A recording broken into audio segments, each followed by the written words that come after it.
Hi besties, hi bunnies. Coffee's cold, truce brewing. Let's hit the road. Just Machado wheel in hand, time to unfold. Early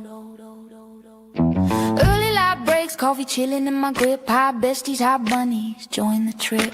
Cruising mass highway, spilling secrets for hours. 1 to 3 deep, no holds barred, owning our power. Squad's got my back, riding waves through the storm. Besties and bunnies, keeping it warm. Got that wild spark, singing random and free. Keeping the vibe alive, just you and me.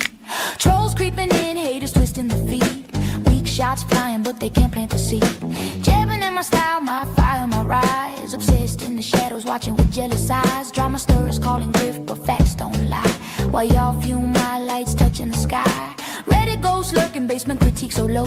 Keep throwing shade, watch this bunny glow. Meow, meow, meow, meow, meow, meow, meow. Hey. Meow, meow, meow, meow, feel it now. Bunny. Just Machado show, chasing down the real. Besties and bunnies got that unbreakable seal. Meow, meow, meow, meow, trolls fade away. Truth in the air, lighting up the day. After dark or dawn's first gleam, we claim the throne. Just as rolling, meow, if you're in the zone. Meow, meow. Love to my besties trolls. See a truth awaits. Just Machado show. Buckle up. Meow, meow, meow, meow, meow, meow, meow. Meow, meow, meow, meow. Feel it now. Meow, meow, meow, meow, meow, meow, meow. Meow, meow, meow, meow. Feel it now. Meow, meow, meow, meow, meow. Meow, meow, meow, meow. Feel it now. Meow, meow, meow, meow, meow, meow.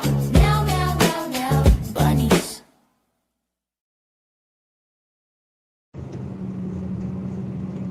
Good morning. Happy Tuesday. Welcome to 24 on 24 with Jess Machado, where I give you a rundown of all things related to the Karen Read trial, except the Karen Read trial is over. Karen Read is free, but we still like to chit chat in the car while we're driving. And so 24 on 24 continues to exist. It's Tuesday morning in February. I woke up in a bad mood today, which is very unlike me. I can wake up in a sad mood. I can wake up in a happy mood. I can wake up in a grateful mood. But waking up in a bad mood is very rare for me. I have since turned it around in the very brief amount of time since I have had my eyes open.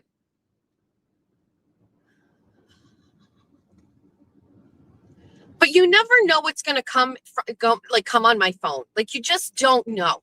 Like, it's a crapshoot. You know what I mean? Like, some days I'll go to bed and everything is fine. Sometimes, well, first of all, it can't be said that like stuff just happens that makes me upset. I interject myself into 1,000 different things. All of those things can't always go well. So I have to occasionally deal with when things don't go my way, and then I have to figure out how to fix it. I have to figure it out. I love a challenge. I kind of heard some buzzing around locally about something. It came to fruition. I'm pissed off about it. Not because I don't have, okay, so what, you know what? I saw a wonderful comment by somebody yesterday on YouTube. I read all your comments, just so you know. So don't write it unless you want me to read it. Somebody wrote a wonderful comment that said, I love the way Jess like tells us stuff and doesn't beat around the bush. Like, a lot of people are evasive, right? They'll be like, well, I've got like this situation going on. I can't say, listen. And then I maybe start off like that. And then I feel like, why am I fucking going to do to you what I hate being done to me, which is just fucking say it. Just say it. Stop. Don't just say it, or don't mention it at all. Right? Like with the Kim stuff. Like, I could say a little, no, we're going all in, which ultimately was great. We have a position in the town of Somerset that is open. Okay. It's town moderator. Okay. This little political, but it's not really political. It's not politics. It has nothing to do with being Republican or whatever. Just listen. Listen. This is my show. And Weasel, we're going to get to you. And Menners, I'm going to give you the fucking thirsty fucking trap fucking response that you deserve today. So there's a position in our town called town moderator. This sounds like it's a no no big job. Okay.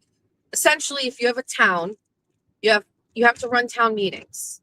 I've explained this to you. So if you haven't gone to a town meeting, I'm ashamed for you. It's basically where you get to decide how your tax dollars is being spent. Town moderator runs those meetings. I just saw somebody say Robert's Rules of Order, but there is a book in your local library about how to run a town meeting. Okay. You can buy it on Amazon. I have a copy. I also have a printed out copy on fucking paper. Because I ran for town moderator. I got obliterated. I lost to the woman that held the position for 20 plus years. The person runs the town meetings and essentially makes sure that the meeting stays on track. Everybody follows the rules. When people want to speak, things are fair. And when things go off the rails, the job is to bring it back in, right? Because these things can happen. People are passionate about their towns. Town moderator also has another very important job that many people don't even recognize, and they unilaterally have the exclusive power to appoint members to the Advisory and Finance Committee. This committee is made up of people who live in your town, and they meet as a group and go over all of the ways money is going to be spent in the town, and then they make a decision as a group on whether they support it or they don't. So it's basically like an extra set of eyes of people you trust to say, listen, we saw that the school department wants to spend $2 million on new windows. We've done all the homework for you. We agree, and we approve this purchase or this spending, unanimously. Or we voted and we say no. Or we voted and we're split. And they write that on each item that they want, like that we've got to vote on. So it'll say the Advisory and Finance Committee, met and felt this way. This is a very important position because you don't really get elected, but you get to make decisions about money. And a lot of people don't have the time to do the homework. And so they go by what A&F says. Okay. So that's the basics of your town moderator. We had a town moderator. Her name was Lucia Casey. I used to think she was a very nice lady. She ran our town meetings. I had a lot of respect for her. She's a little spitfire and very nice to me, right? I had my tablet this morning. So A&F has a chair, and like the rest of the board, they elect a chair. So a man by the name of Michael Pasternak called me one day. I'm friendly with him. Our kids went to school together. Michael Pasternak was a Republican. He has since left and sold his soul to local politics. Michael Pasternak called me and he said, we have an open seat on Advisory and Finance. Somebody left. Would you like to sit on A&F? And I said, I would be honored. And he said, we feel, and at the time I was going to every school committee meeting. I was aware of the budget there. There was nobody spending more time paying attention to the school committee or the school committee budget in the town of Somerset than me, unless you were part of the school committee or the school district. So I said, yes, thank you so much for considering me. He goes, okay, we'll vote on it at our next meeting. So they have their meeting and I'm unanimously selected to be the person to fill this empty seat. Now they have to take that and they have to bring it over to the town moderator. And Lucia told Mike Pasternak, I can't appoint her to A&F. And she said, I can't do that. And what it came down to is she felt that there were politicians in our community that were not going to be okay with me being on this committee. It's all political. It's all who you know. And nobody knew me at the time. And, there was the drama with the Shauna situation when I was charged with all this stuff. Vindicated. Obviously, nothing ever came out of it. And she basically was like, I'm not doing it. And I got very upset about that because it turned out that it had nothing to do with being qualified. It just had to do with who you know or political fucking bullshit. And she appointed a guy who knew nothing about the budget. Nothing, just nothing. Okay. And I had a little bit of a chip on my fucking shoulder about it. And so she was up for re-election 3 years ago. And just to make her work for the seat, I ran. I didn't take it it's not that I didn't take it seriously. I would have done the job as town moderator, and I would have done it well. It's speaking. I mean, are you kidding me? It's my favorite thing to do, and I do it well. But she never has an opponent.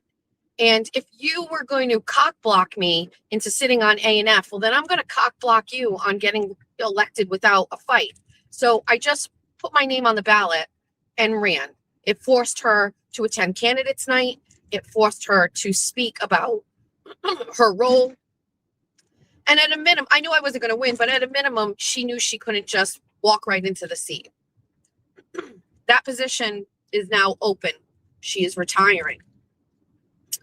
And the bad news I got this morning is an absolute political hack is running for that seat.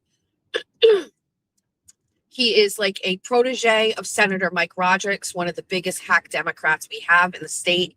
He's from Fall River, facing his own election this year. Thankfully, we got a couple Republicans that are stepping up to force him to run against something. I just don't like it. I don't like when these people who have no involvement in our community, just want to use this as a stepping stone. And so, to be quite honest with you, we have a candidate that we were running, but I don't like this new candidate for a lot of different reasons. And to be honest with you, it just means more work for me. It just means more work. I already had my fucking phone call with Kathy first thing this morning. It just means more work. And I am having a little bit of election fatigue.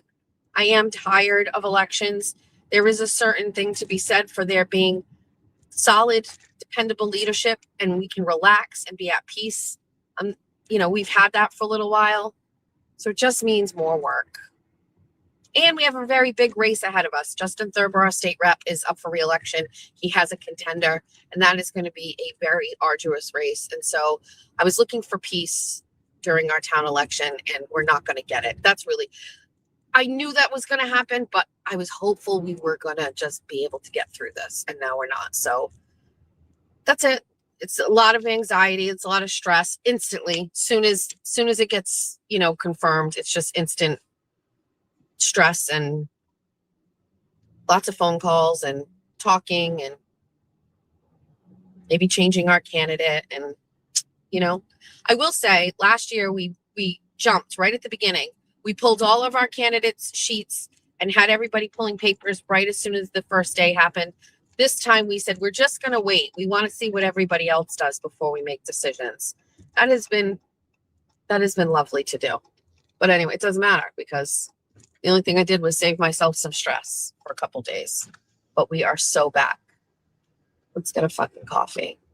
We're going to turn this around. We are turning it around. Turn it around, turn it around, turn it around, turn it around. What can I get for you today? Hi, could I do a large iced white chocolate pistachio made with whole milk? Anything else? That'll do it. $7.49. Thank you.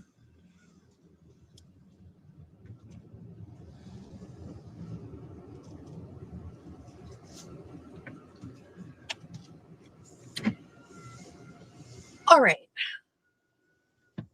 So that's that. Let's just move past the political thing. It's very niche. But if I'm sharing, I'm just telling you, this is, whatever.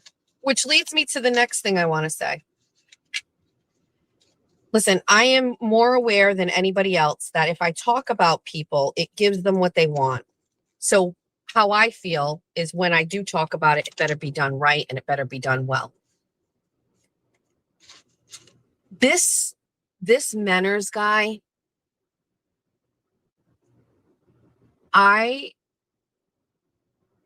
my God, there's a Jen's pretend wedding. I can't. I'm obsessed. Good morning, Jen Altman. How's your honeymoon?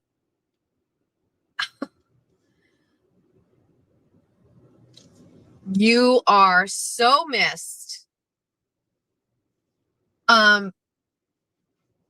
listen, how do you say it? Good morning, Jen. Good morning, Noodles. Good morning, Mike. Good morning, Karen. Good morning, Kelly. We cannot, I appreciate all the submissions for the nickname for Jennifer Altman. 30 Grit does sound like it's a hot contender. I normally wouldn't allow everybody else to pick nicknames. They're personal. Nicknames are personal. You know, Meowser is personal. Everybody, it's personal, right? We can't, but I will take feedback. And so on Bunny After Dark on Wednesday, obviously we're going to have to vote, right? So we're going to have to vote.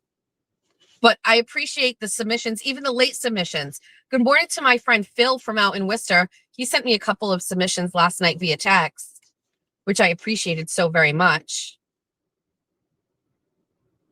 We're going to do a poll because we are pros now. We are professionals. 30 Grit is at the top of the list. If you don't know, 30 Grit means like it's a reference to sandpaper, and Jen Altman's vagina is as dry as 30 Grit. I do love yesterday that during my rant about Jen Altman, that traitor, that op, that clout chasing whore, in my conversation about her this morning with all of you, it led to multiple conversations online about taking care of your vaginal hair. And both Emily C. and Kimberly engaged in conversations about how to manage that. I'm so glad to know that Emily C. shaves and that Kim had some sort of bad experience with Nair. I just love what I've created. I've loved the community that I've cultivated. You know, I just love it. We are forever going to be mentioning Jen Altman's vagina. That's it.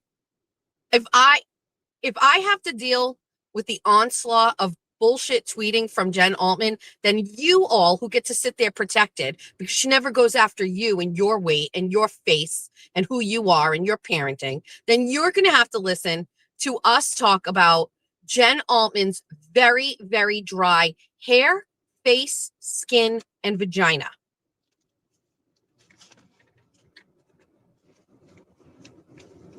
Meow, meow, meow, meow, puss, puss, puss, puss, meow.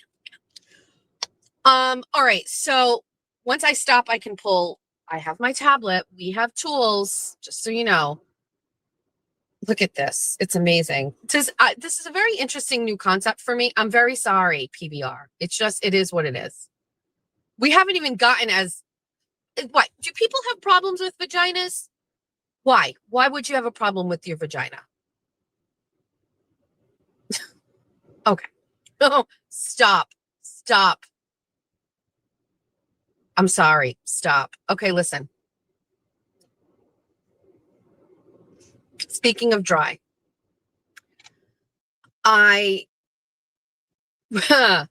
so I went back and I listened. This is how it happened, just so you know. Okay, let's go back.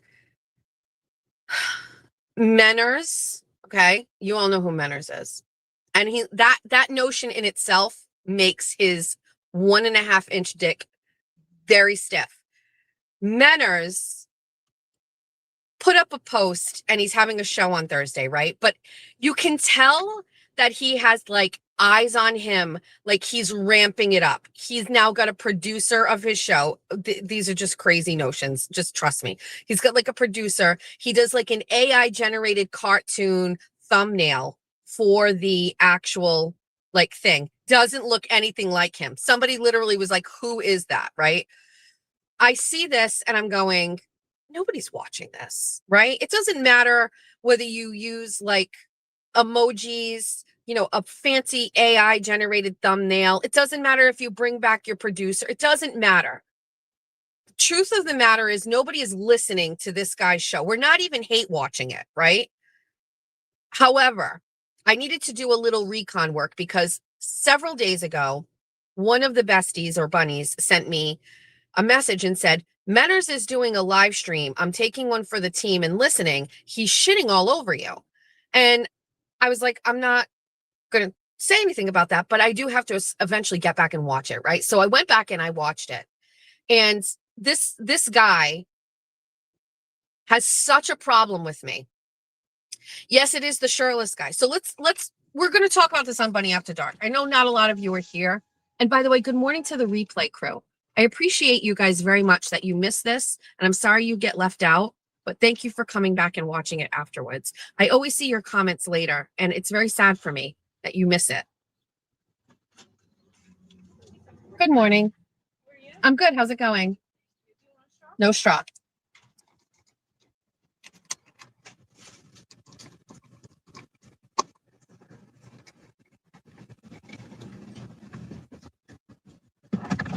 Thanks a lot. Have a great day. Thank you. You too. All right. So hold on. I just need a sip of my coffee.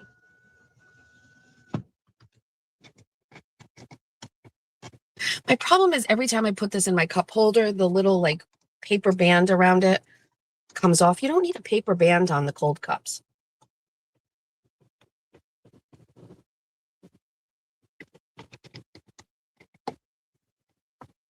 All right. Listen. This man did a show with no shirt on, okay? Now, I thought it was not true until I watched, and it is indeed like it was it wasn't like a bit. It was he was hot. So he was just hot. He's like, it's really hot in Australia, and so my house is hot, my apartment is hot, and so I've got to do this without a shirt. Okay, this reasoning and rationale, quite frankly, blew my mind. Okay.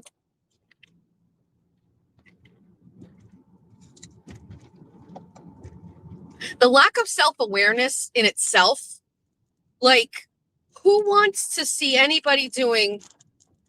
So I asked myself these questions. Who would be okay, like, doing a podcast shirtless? I instantly thought of Jon Hamm. Jon Hamm is if you don't know who Jon Hamm is from Mad Men. Okay. Jon Hamm is my celebrity crush. We don't give celebrities a lot of clout, but I'll be damned. Jon Hamm is everything. Okay. It doesn't matter if I see him in a show. His Saturday Night Live skits are hysterical. If you have nothing to do when we're done or while you're listening to this, if you can multitask, just Google Jon Hamm's. You're going to get flooded with a bunch of pictures where this man's appendage just, not even through any effort of his own, just exists in a way that makes you uncomfortable. You know what? They say he's a real asshole. Great. Absolutely. I love that. That's my kink. Yell at me. Okay? With your shirtless body and your pants. So I 100% think there are people that could sit. Even then, I'm not really sure. Even then, there is just something kind of off about shirtless men. It's not my thing. I don't know what it is. But I was like, what shirtless men would be acceptable? And I was like, instantly Jon Hamm. And then I Googled Jon Hamm shirtless, and there's a couple beach pics, couple poolside photos of him. It's fine. I don't know what it is about me. It's just shirtless stuff doesn't do it. I'm very lucky. My husband is Portuguese, but he is not a hairy Portuguese man. He has almost no hair. He has minimal hair on his legs, no hair. He has no hair anywhere except on his head. and he's a good head of hair. Like, I don't know how or why, but he just has no hair. His chest is just got a little, like, 10 hairs. It's just no hair. But Menners sitting in this, like, poorly decorated apartment with no shirt on is wild. It's wild, right? And I would never criticize this, except this man actually used a significant amount of time on this podcast or this, like, diary entry to shit all over me. He called me a bitch multiple times, and it was a flagrant overuse. Like, even in the way that he used it, like, called me a bitch. Like, he called me a bitch. He called me a bitch in a way that made me feel like he has mommy issues. You know what I mean? Like, there's some sort of hatred towards women there, right? And a lot of these, like, incel simps have that, but it was just, like, really crazy. So he calls me a bitch, and I'm actually perplexed that he is going all in on these theories that he knows. This is a very common theme. People who have an issue with me go all in on things based on how they feel. Like, so he feels like A, B, C, or D and goes all in on that, but says it like it's Bible. And it's what, and I'll give you the perfect example. So he said one of the things that caught his attention on my interview with Kane was that I, like, what do I do? And at one point I said something, I get people elected, right? And I don't know, like, what the hierarchy is over there in that part of the world. Like, I'm just not really sure. Like, do you have presidents? Do you have chancellors? What do you have? I don't fucking care.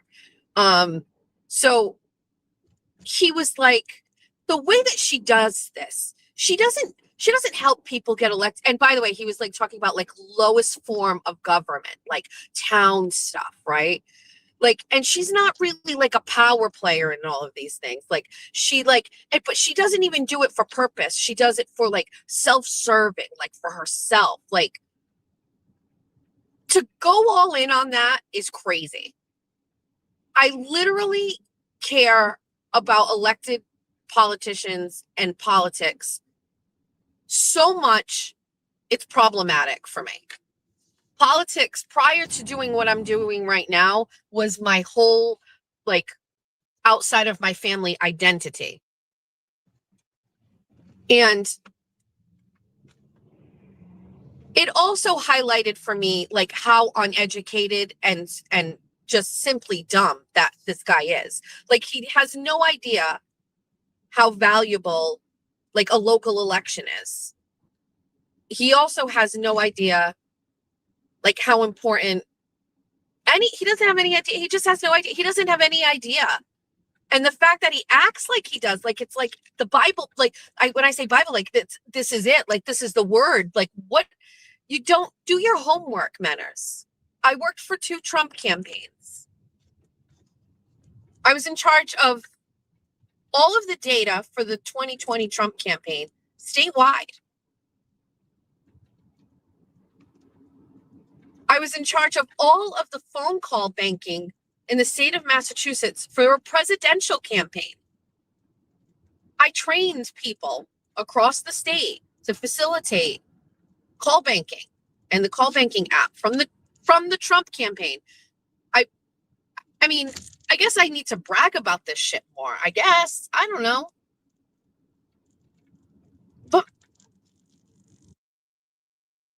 the problem I have with Menners, and I do have a problem, and you know me, when I have problems, I figure out solutions. So we're working on that. But Menners, like, Menners created this. You know, if I sent a message to Menners and said, if you guys need anybody to jump in on your shows to help you out while Kirk is down, whatever, call me. Menners could have looked at that message and been like, okay, and never fucking message me.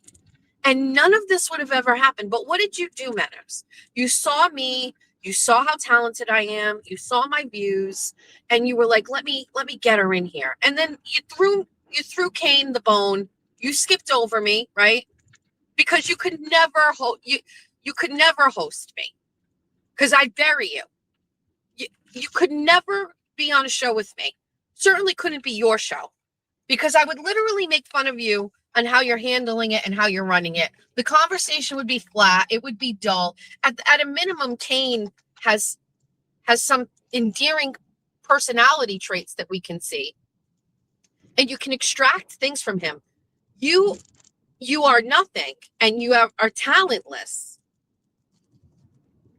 except for simping for Kirk, who doesn't give a fuck about you. And if he did, he wouldn't have left, right, Menners? Right. But I'm only in your orbit, Menners, because you put me here. And now you don't like it. Now you're jealous of Kane. Now you have all these weird hangups. And so you spend a bunch of time on your not watch podcast to shit all over me, call me a bitch, and then go after my followers. This is the thing. He's like, oh, she's got these bunnies. They listen to whatever she does. They never push back on her. Again, not accurate. You might need to do some fucking homework before you run your mouth, because now we just get to prove you wrong again. When I started my show, Menners, I went after a guy and nobody liked it. People unsubbed for me. They gave me terrible feedback and said, you're mean and you shouldn't have done this. Now, I was eventually proven right by this guy's behavior, and everybody recognized that and came back. But I got pushed back from the Kim stuff, and people were unhappy with me. And I had to deal with criticism, which I do very well. And people came back. I get a lot of feedback from people. I get a lot of pushback from the bunnies. I've created an environment where I think everybody can say how they feel, and they know I'm not going to go after them. I'm not going to attack them. I'm not going to react. I ask for feedback all the time.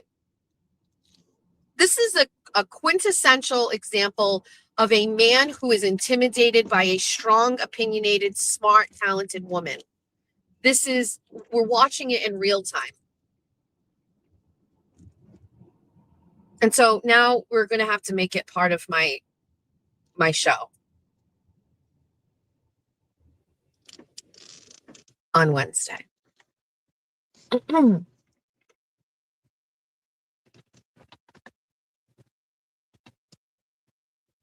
Thoughts and prayers for Menners. That's essentially all I want to say. Thoughts and prayers for pray for him today. Pray. He's going to get the attention that he wants desperately. Desperately.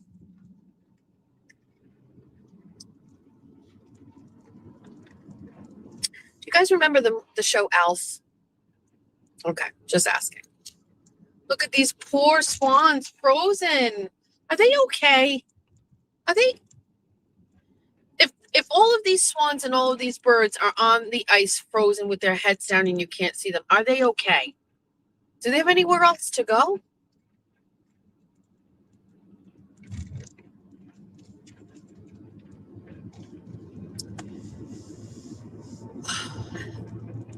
So yeah, I'm in a little bit of a grouchy mood today. How am I going to turn this around? No, I didn't go get a pedicure yesterday. Obviously, I talked myself out of spending the money. Obviously.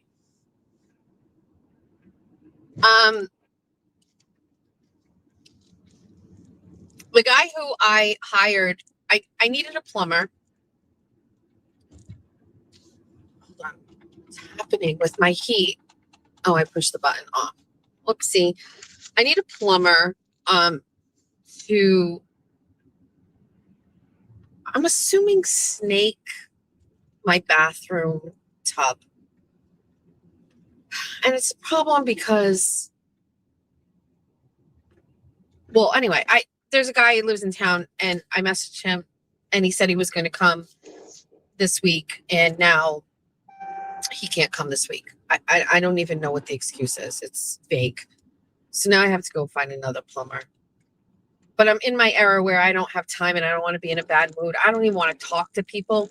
So like it may just be like I call like one of these like chain places because I'm just not in the mood to chit chat. You know what I mean? Like I don't want to talk.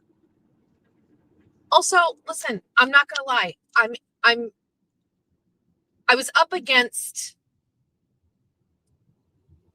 the world even first thing this morning. My husband left for work early on Tuesdays. As you know, he leaves very early, has to go out for this big fucking meeting. And I heard him doing his thing. I stayed sleeping. I knew that I did not hear the bells on the door and him open the door for Quincy. Did I want to yell down to him, please let Quincy out? I did. Did I not do that because I didn't want to deal with Jeff being in a bad mood? Correct. So I picked my battles, right? Picked my battles. I was like, fuck it. Just not gonna, he should have done it. And I know Mike Crawford is listening. And so it's just one more thing that my husband isn't doing right, Mike, that I want to share. And then you can exploit for fucking views or whatever. It's fine. He didn't let Quincy out. So what happened when I got up 2 hours later?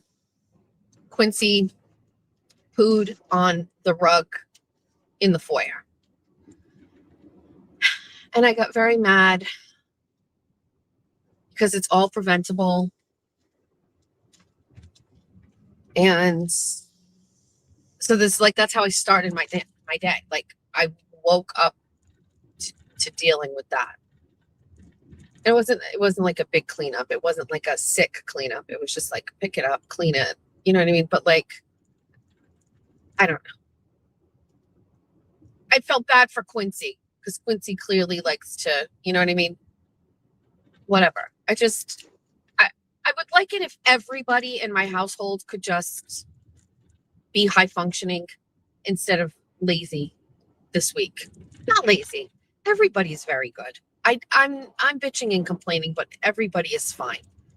You know what I mean? But also just, I don't know. Why am I feeling this weird sort of way about things right now today? Everything is just, remember I said I got a problem? I got problems. I got to figure it out. How do I turn this around?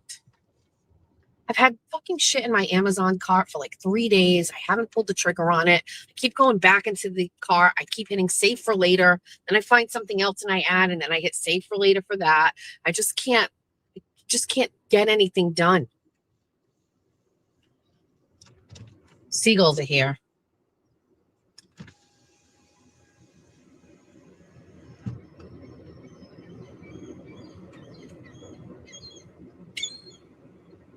She's on vacation.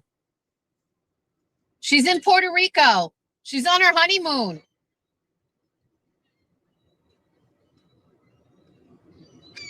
She'll be back.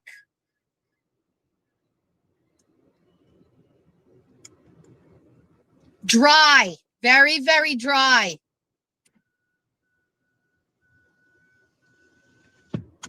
They're looking for their leader. Let me pull up my tablet and see what's going on in the comment section. Would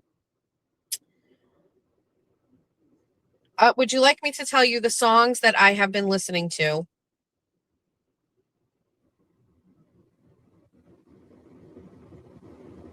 Oh, wait. So this is what the Glarer 21 hours ago. Many will notice they no longer have moderator wrenches anymore on my channel. I assure you, it's not personal, but weird things have been happening with my subscribers, and this has forced me to do some troubleshooting. A small few will see that they still have one. This is simply due to the fact that they probably had wrenches for years before I began covering Karen Read Turtle Boy, and I've never had issues before. Some are simply people I know have nothing to lose or gain by supporting me. Again, it's not personal.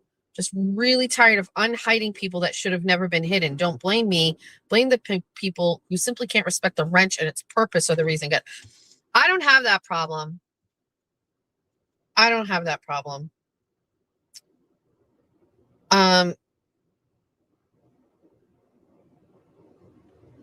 I don't have that problem. All right. So here's my history of YouTube songs. I know some people listen to their music on Spotify.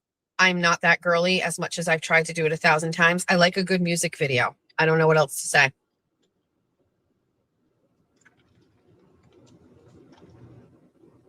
Here's some of the songs I've been listening to. Olivia Dean, So Easy. Do you guys even know the song? Like I've said 1,000 times, like the Man song that she has, like that's not even like the best song Olivia Dean has.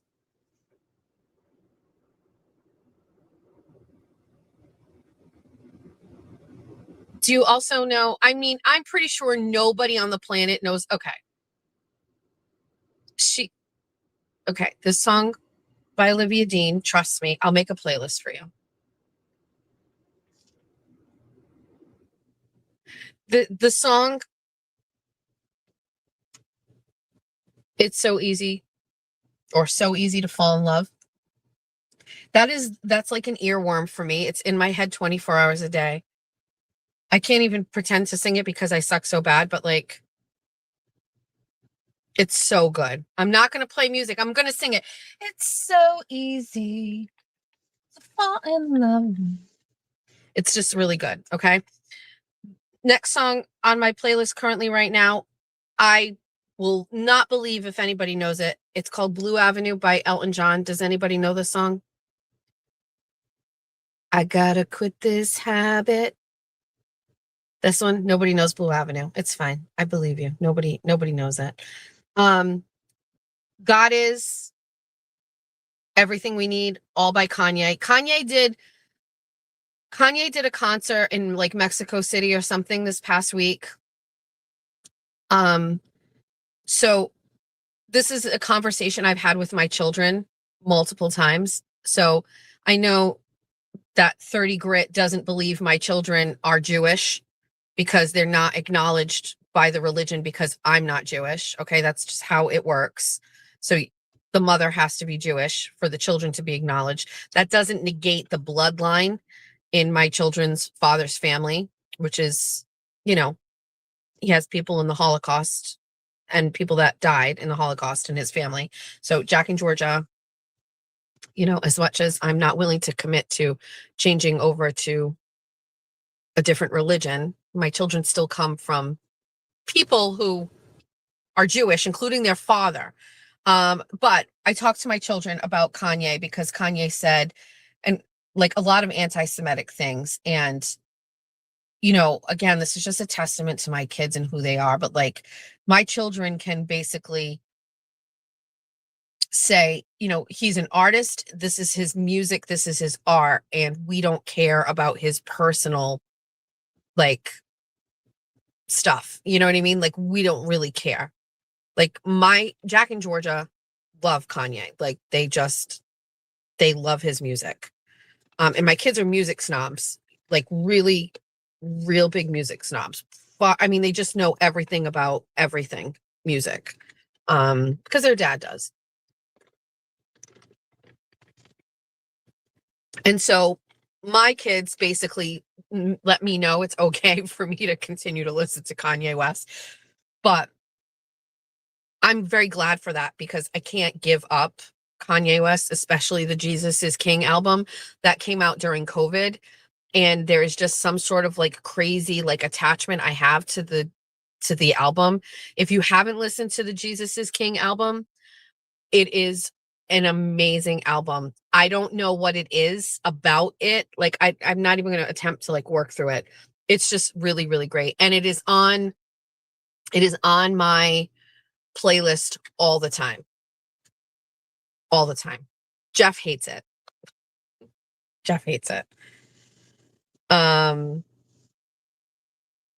But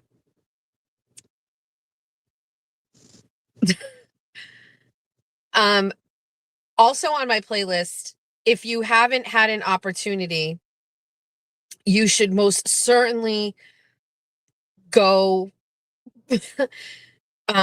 please go to Auntie Deb's channel and subscribe. Jimmy yesterday had class.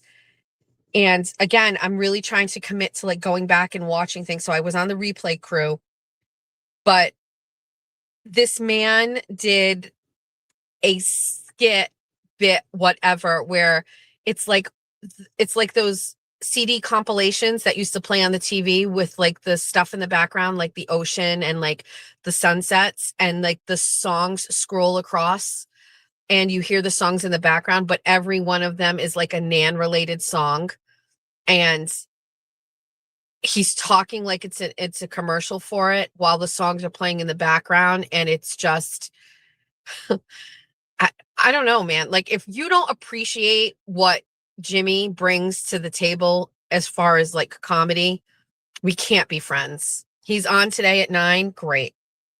Oh yeah, he's having a ballad truth journey at 9. He's waiting. Okay, let me just log. I'm gonna like this. Yes, he's got a ballad, not a valid truth journey, a ballad truth journey. He's just hysterical. He's just hysterical.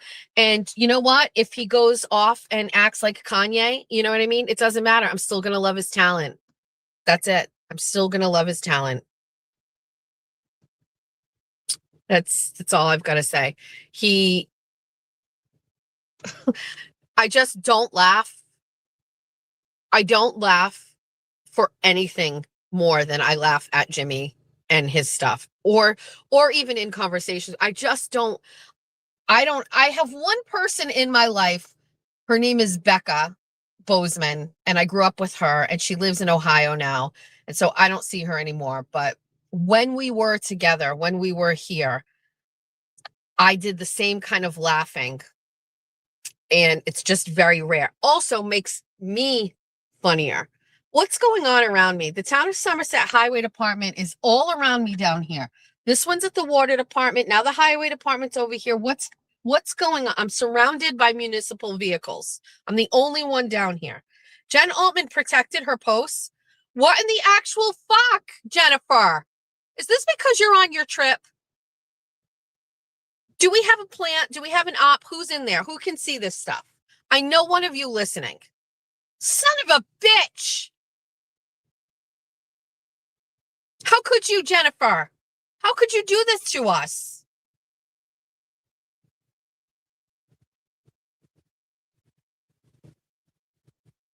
Ugh.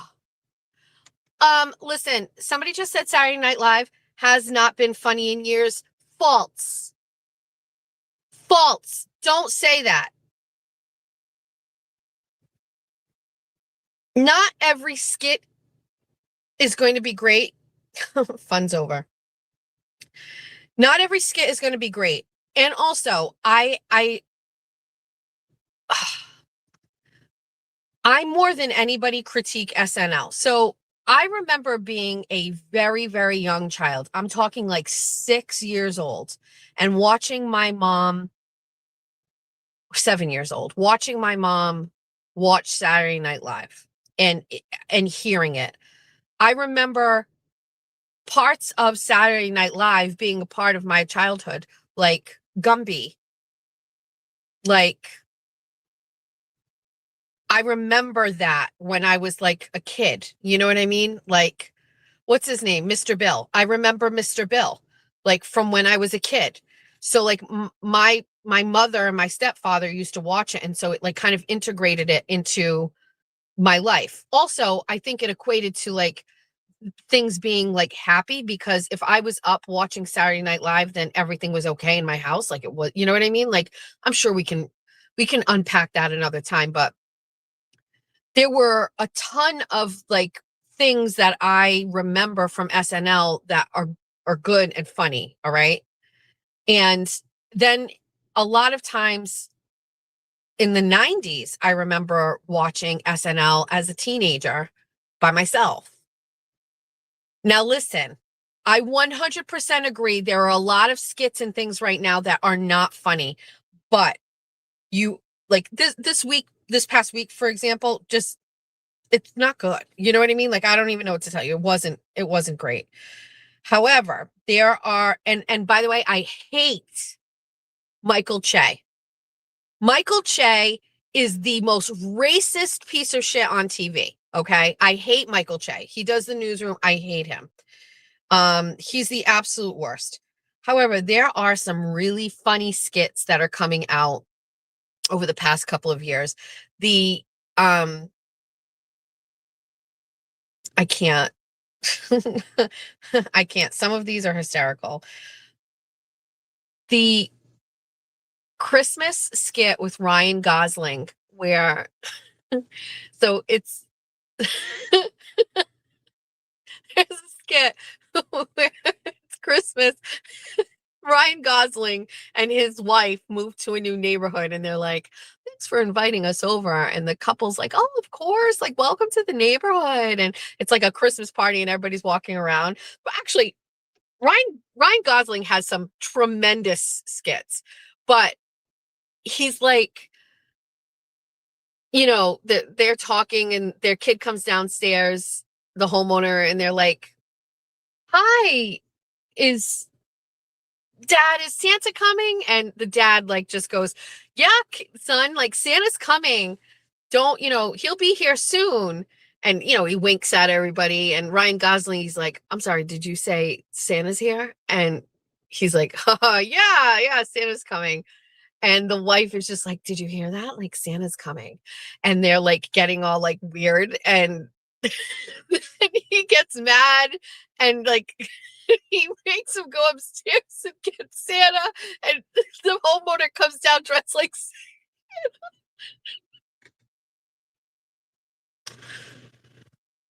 It's stupid. It's stupid. And she's like, husband's like, tell Santa what you want. And she sits on his lap and she's like, Cuisinart.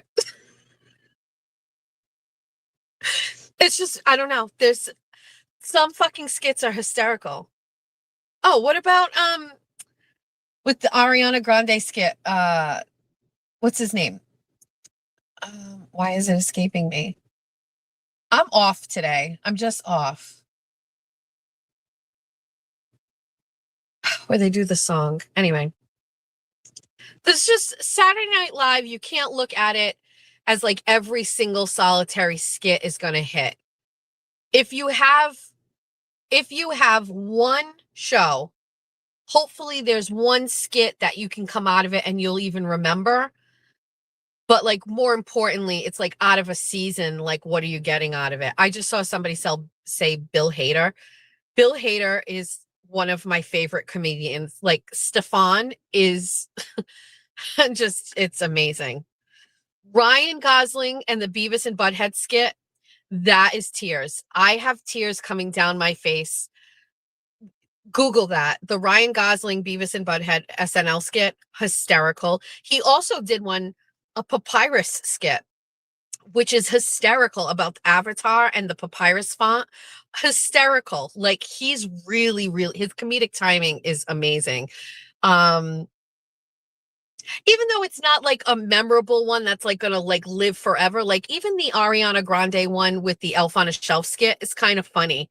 You know what I mean? Like some of these, like, but I don't know. Bill Hader is, I absolutely love him. Oh, he's my favorite. Also, Jason Sudeikis, he's also like my celebrity crush. Jason Sudeikis, he did a skit where he brought his girlfriend to a house and she's like some sort of like artsy, it's what's his face is the girlfriend. He's from is he in Portlandia? But he's like the girlfriend and she's just like miserable. That's also a funny skit. There's just some really good ones. Don't sleep on SNL. My thing is you can't walk in there and you can't expect it to be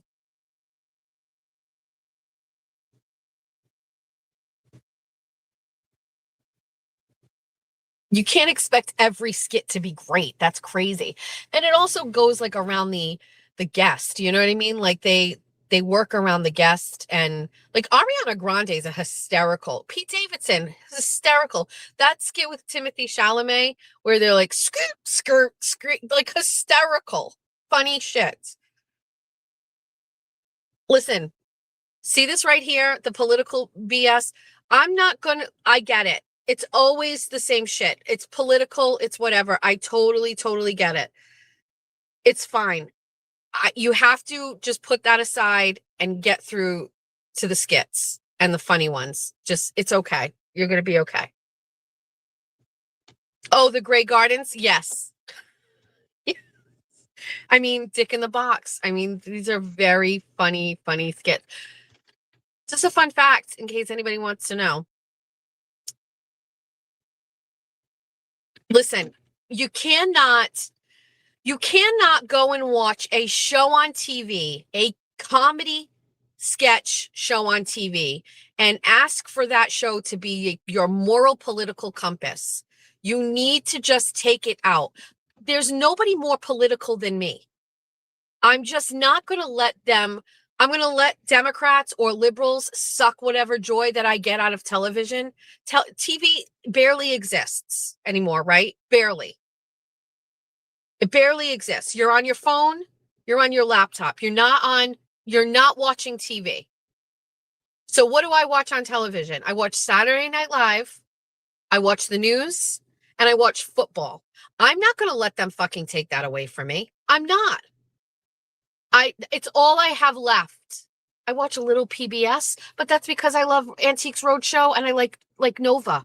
You know what I mean? Like, you're not going to take it from me. So I can't, like, so what? It's just like when my husband was like, I'm going to quit my guitar lessons. Oh, that really got me. I hope you don't quit your guitar lessons that I don't take. Like, it has nothing. I'm not going to let them hurt me. So take the politics aside, save it for whatever. So mainstream media news. I watch local news when I'm cooking dinner. 6 o'clock news to 7 o'clock is playing in the background. It's my comfort stuff. Also, occasionally you do get and hear some things like on the news for local news. For example, fun fact, it's so fucking crazy how things work out. But yesterday I was trying to get on the Mass Courts website in the morning to look up something. Remember I told you somebody locally in the morning I was on here and I was telling you that I wanted to look them up or whatever. And the Mass Courts site was down every single day, usually either sometimes very first thing in the morning or at some point after I'm done with this, I pop over to Mass Courts and I take a look at what's going on in the Fall River District Court and everybody that's getting arraigned, right? Whatever cases are popping up. Or sometimes you'll see a case that we've been waiting on and it's back in court again or whatever. So I go and look. I couldn't get on yesterday. Had I gotten on, I would have seen that Timothy Bradel is representing the man who shot and killed his girlfriend and her son. And I never got to see that. So I found out in same time as all of you, or I saw it on the news. And TT was not at court yesterday, but my sister works at that courthouse. And had I known, I would have gone over there to see Timothy Bradel.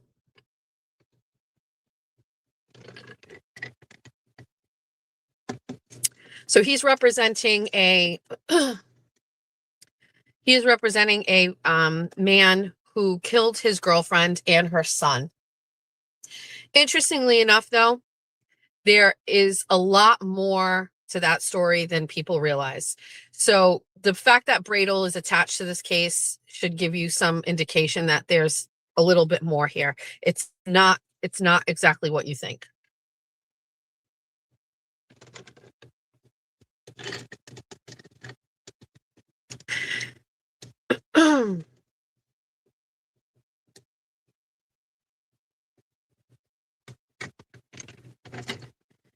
All right, I'm going to try to read some comments. I'm not saying that I held on to this the whole time, but I'm just kind of in a mood.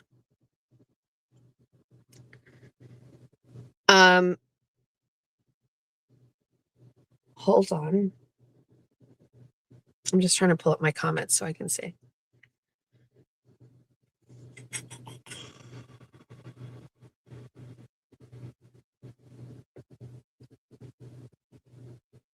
Perfect.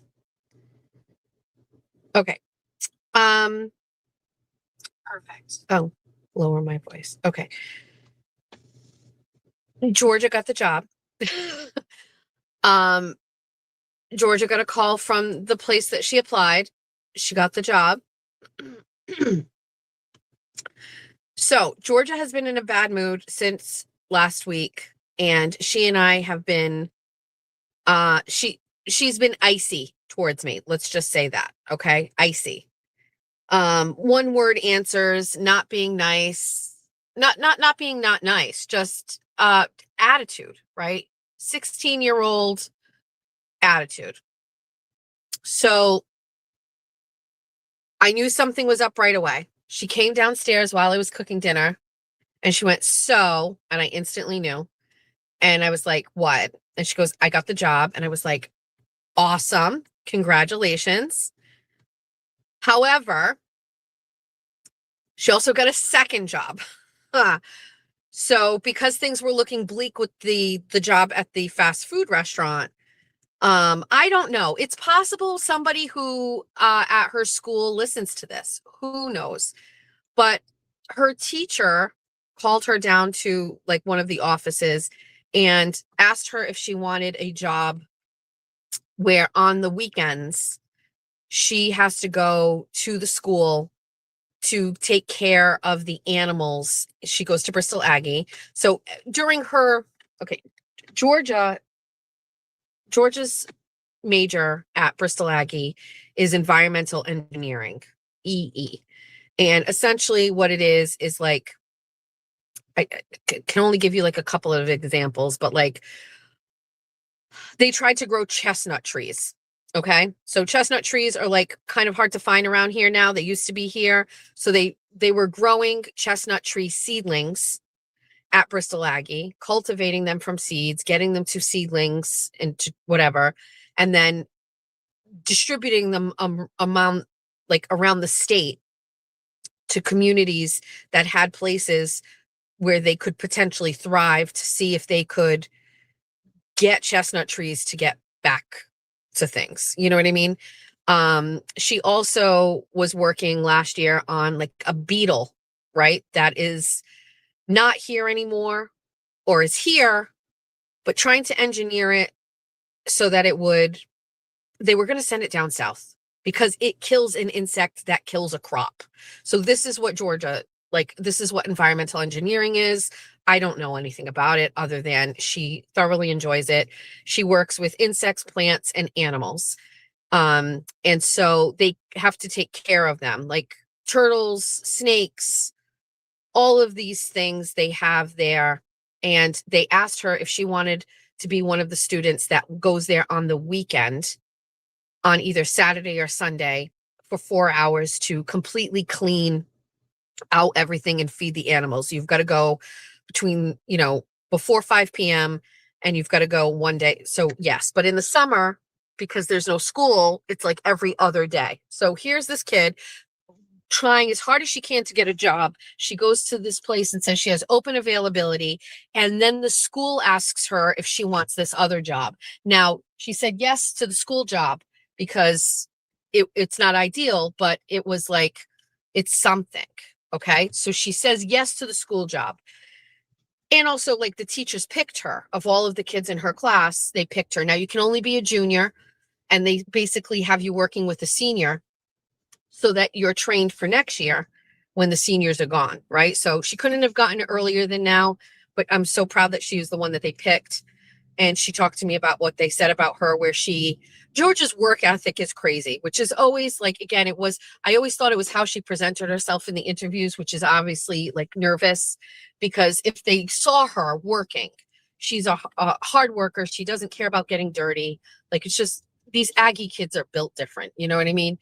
And so the fact that they selected her at school was obviously not a coincidence, but so she says yes to this. But then yesterday, the place calls her. And so now she has to go in tomorrow, but she does have to alert them that she does have like a restriction on her schedule now. So I said, listen, just tell them, let's go to the school on Saturday morning, 7 to like 10. And then tell them you can work at noon to whatever, you know what I mean, on a Saturday. But you're going to have to tell them now you've got this little bit restriction. She's so scared and nervous because she told them she didn't have the restriction. But the school job isn't enough of money, you know what I mean, for her. And it's only 1 day a week. And in the summer, it'll be a couple days a week, but it's still, she wants to work more than 1 day a week. So it's all about how she shares that information. And like, I'm coaching her on that. You know what I mean? The school job pays. School job pays $16 an hour, which is great. I think the fast food job pays $15 an hour. But I said it's like you've got to do it in a certain way. You know what I mean? Like you've got to just like, don't go in and say, oh, I've got an obligation. Like you've got to say like, I would love if you could let me, you know, manage this school obligation early in the morning. And then, you know, I can come, we'll see how it goes. The school job to me is the most important. And that I think is where she needs to focus. And I think also where she'll be the happiest. Just the timing sucks. I don't know who said, oh, tell them that she's volunteering. That's exactly what I said. Just say you're volunteering at your school. I said, they'll love that. So we just have to manage that. I'll read all your comments. I'm driving now, but it's going to be about time management. Unfortunately, she's going from having absolutely no obligations to having 2. So anyway, George is talking to me again now, of course. I have a lot of faith that everything would work out with her. She's just very like emo and whatever, but I wasn't about to, you know, kiss her ass just for the sake of like getting along. Had to happen organically. So, she's in a much better mood. She seems positive and excited. We had to fill out work papers for school. And so that's it. All that stress and all that worry. And now she has 2 job opportunities. There's that. Chain restaurants do not care. Correct. I will tell you, there's a circumstance that was happening with my son's job. I can give you some details without giving you too many details, but the worst scenario happened for my son. So my son works for a chain restaurant. And again, sorry, haters, but my children all have exceptional work ethics. Okay. My kids do not call out of work. My kids are just, they're just good workers. Like, you know, like I've raised them well. And so my son is like one of the most steadfast workers that they have there. He just does not call out of work. And as a matter of fact, for this situation, he had only called out of work one other time, and it was because he was pretty sick for 1 day. So my son put in a request for a weekend off a month in advance. He needed a Friday night off, but could still work during the day, like from, 11 to 4 or 11 to 5. So he couldn't work the night on Friday, could not work Saturday, and could not work Sunday.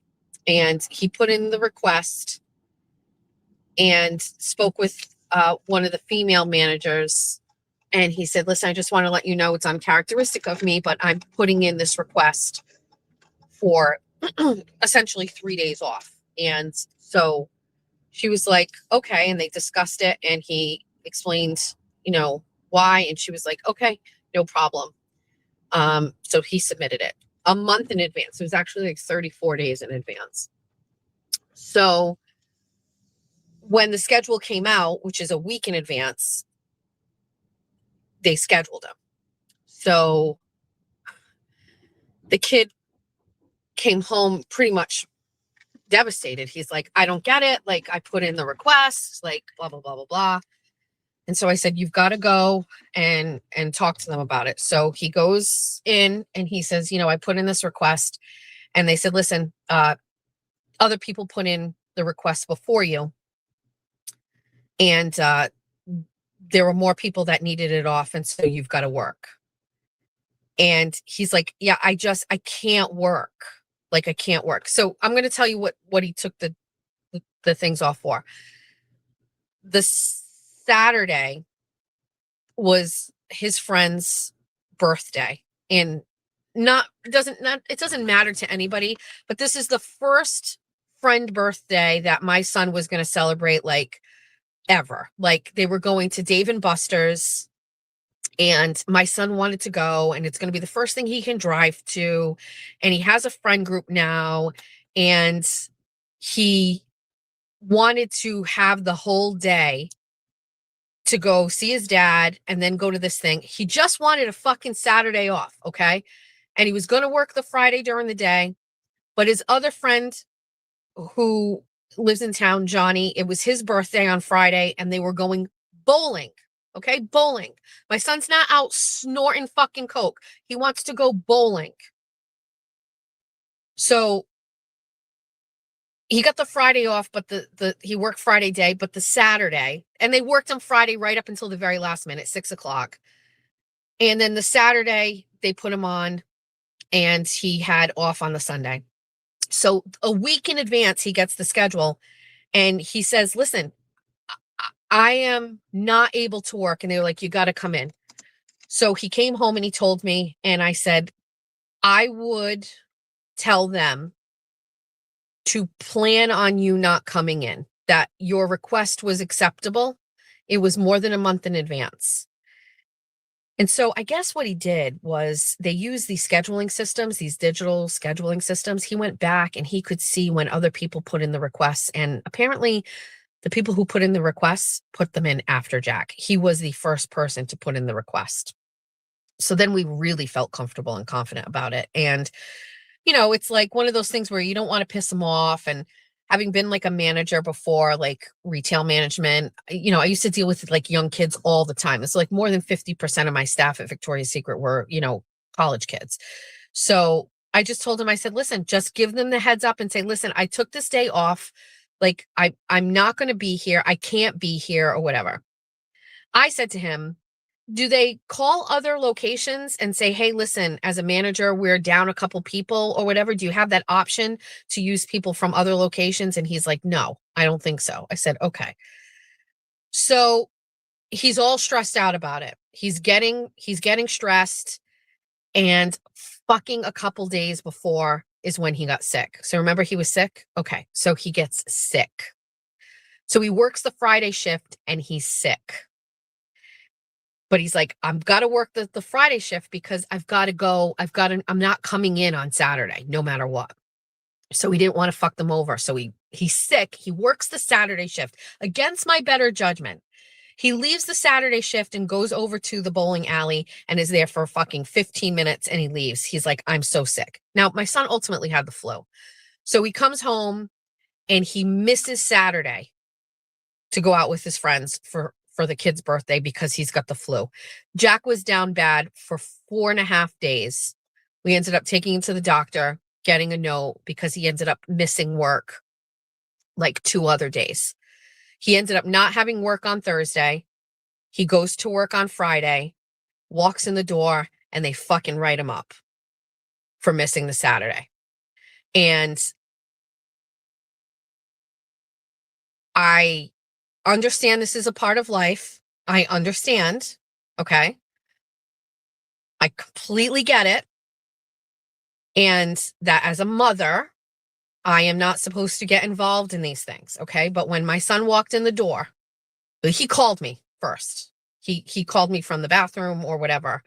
And he was like, I just got fucking written up. They made me sign something. I was like, you don't sign it. And he was just like, I fucking signed it. I think I had to sign it. And I was like, it's okay. It's fine. Just relax, get through the shift, come home.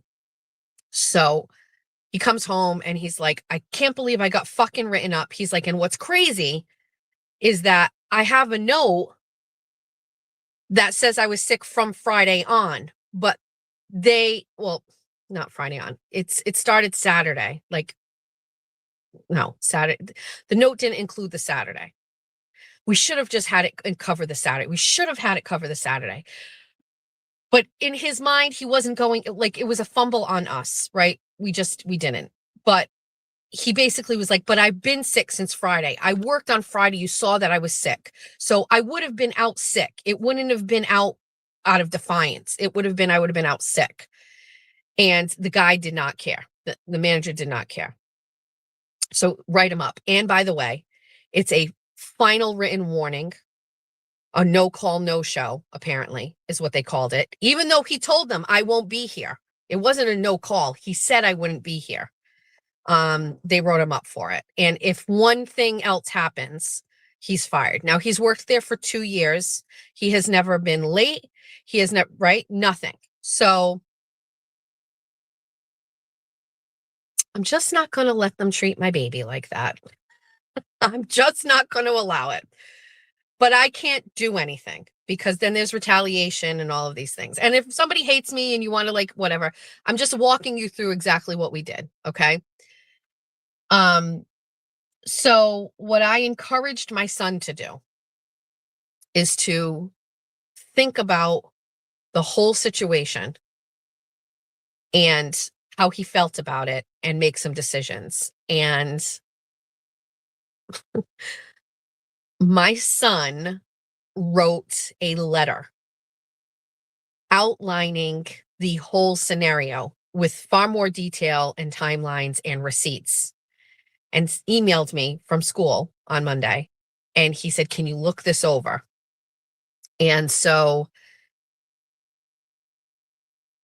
I'm not bragging, but I am 100% bragging.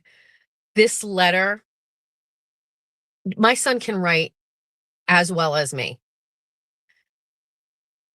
using unbelievable skill and critical thinking, and wrote a letter that, I'm not kidding you, I literally could have written this myself. It is so good. I'm reading the email. He texts me, goes, check your email. I open my email and I'm like, what? Like, what? Like, fuck this job, dude. Like, you're just going to be, your life is going to be great. Like, you wrote this. Holy shit. So he's like, what do you think? And I was like, dude, no notes. Like, it's even respectful. It's like, do you want me to get it? Let me read it. Hold on. It's respectful. It's done well. It's like, I don't know. I couldn't believe how well it was done. And I said, dude, this is fantastic. And he came home. He printed it out. He printed out the receipt of when he requested the day off. And I was like, what? He had it all. He had it all. Let me find it. He has a weird name. Let me get it. He had it all printed out and he had it in a folder. And hold on, let me get it.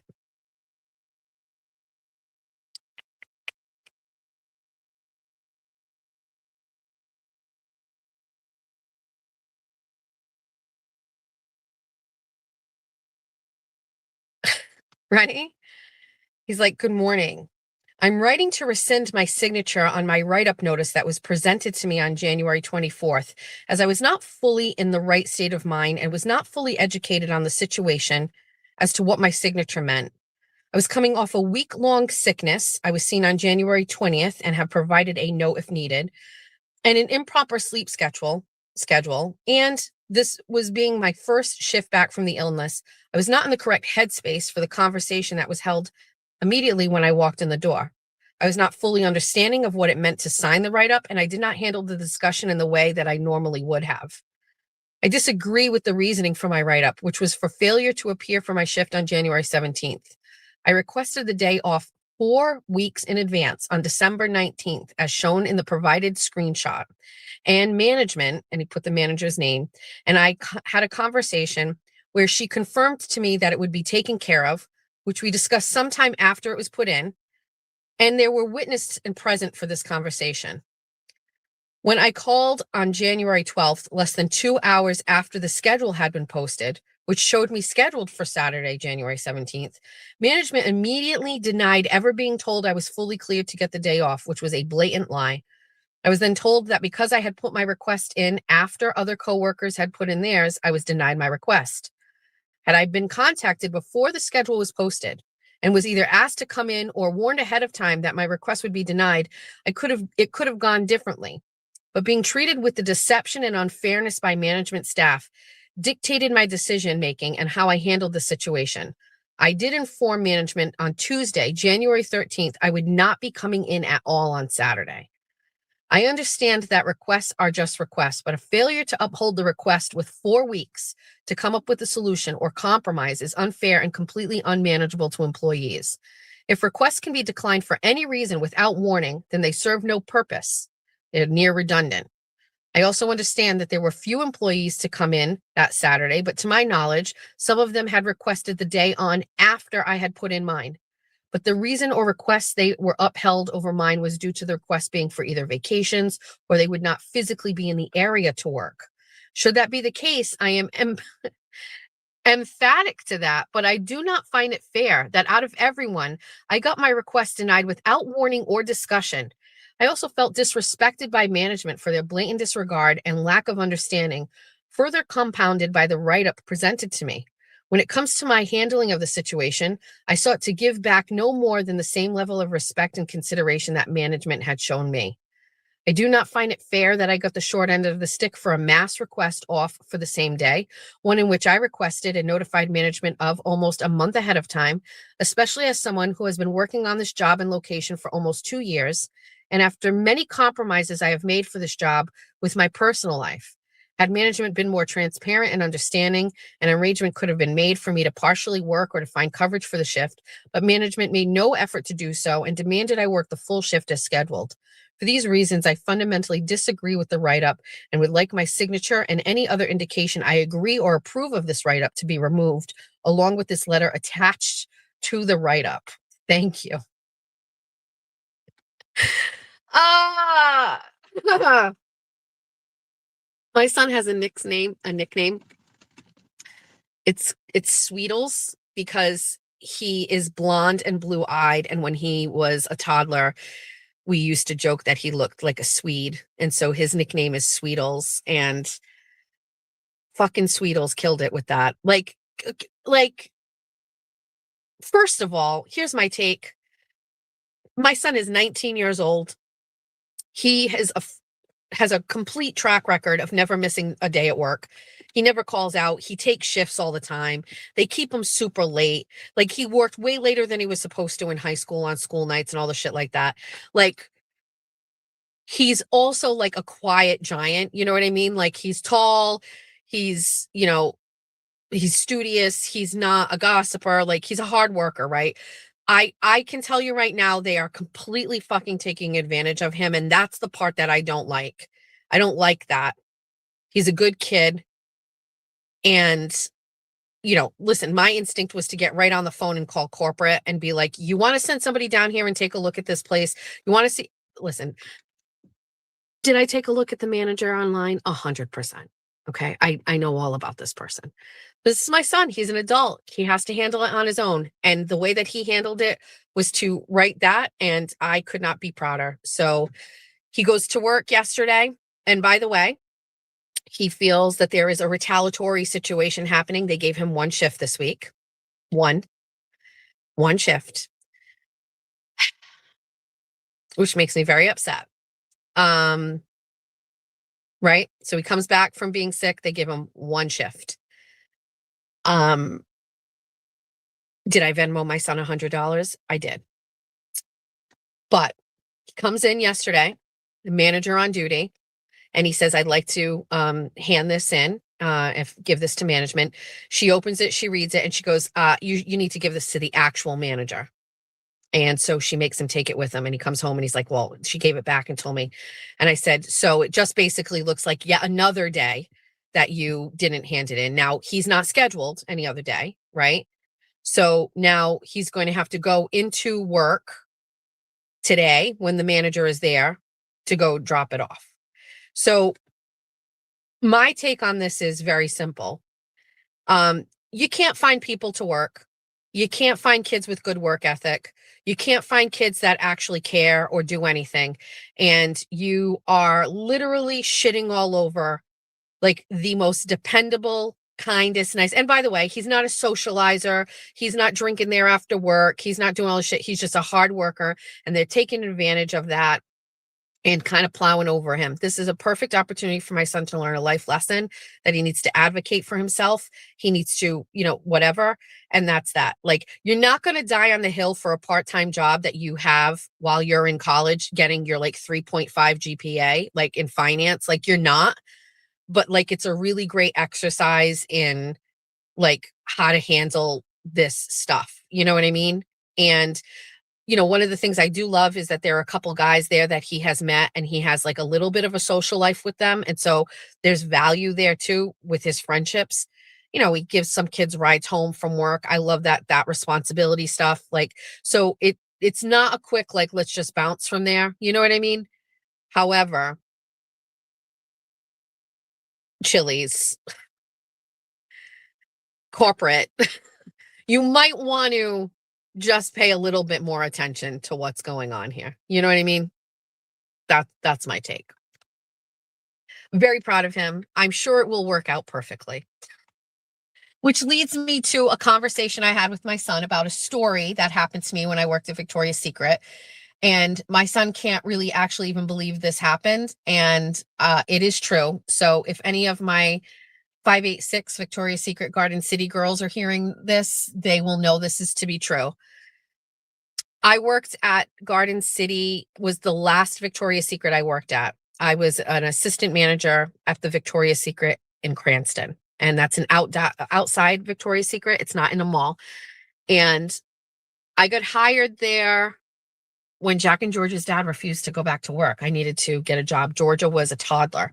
So I went back to work. And I love Victoria's Secret. I loved the company. I love the product. And I just felt very comfortable there. I had worked there when I was 21, 22, for years. And then I worked when I went back after I had Julia. I intermittently have worked there. So I love Victoria's Secret. Anyway, so I get this job in Garden City, and I can't remember who my manager was to start. But anyway, ultimately, we ended up having a woman come in, and she has since passed away. So out of respect for her, I will not say completely how I thought about her. But I will say we had two totally different management styles. And my management style is pretty much what you see here and how I manage this show. I like a sense of community. There has to be a balance between work and fun. I created a monthly team building event where we all gathered together to do something. Like, this was a big part of it, like outside of the store, to get together to build on teamwork. And like, I like winning. So it was about like, just everybody working towards the same goal of being successful and kicking every other store's ass and all of the metrics and all of these things like that. I like really just fucking loved it. So anyway, this lady did not. She was just a meanie. Okay. And I really had an issue with her. And we butted heads all the time. I didn't like the way she treated staff, and it caused a lot of friction where it wasn't going to work. At the same time, I was getting ready to leave Jason. My house was in foreclosure and I was getting ready to leave. And so there was a compromise I had with upper management where I was going to leave. They were going to let me collect unemployment so that I had some income. I got all my vacation, cashed in all my vacation. It was great. But on my last day working at this location, I came in and this manager was there, and she bought me a cake and it said, "Good luck, Jessica," on it. And I walked in and I was so bitter about it. I said, I can't believe this woman she's a big part of why I'm leaving. It's just been an absolute miserable 6 months. like good luck. Like it was just a fake sentiment. Like it wasn't accurate. You know what I mean? But like that's what she did, you know, oh, we're going to do a cake and blah, blah, blah, blah. On my last minute or two, I went into the office. I was getting ready to end the day. She was out front waiting for me to leave. And I walked into the office. I said goodbye to everybody. I opened the cake and flipped it upside down on her desk, squished the whole thing right on the desk. Walked out, said goodbye, walked over to her, handed my keys. I said, "You're a racist." And I walked right out the door. The reason she's a racist is because of this story. So it was just before Christmas. And now I left in January, but just before Christmas, she and I were opening the store a couple of days after Christmas and making small talk. And she's like, "Did you have a great holiday with your family?" And I was like, "Well, it was okay. You know, like I'm going through a separation and, you know, it was a very difficult time." But I was like making small talk. And I was like, "How about you? How was your holiday?" And I knew she had grandkids and she was like, "Oh, it was great." She's like, "So funny."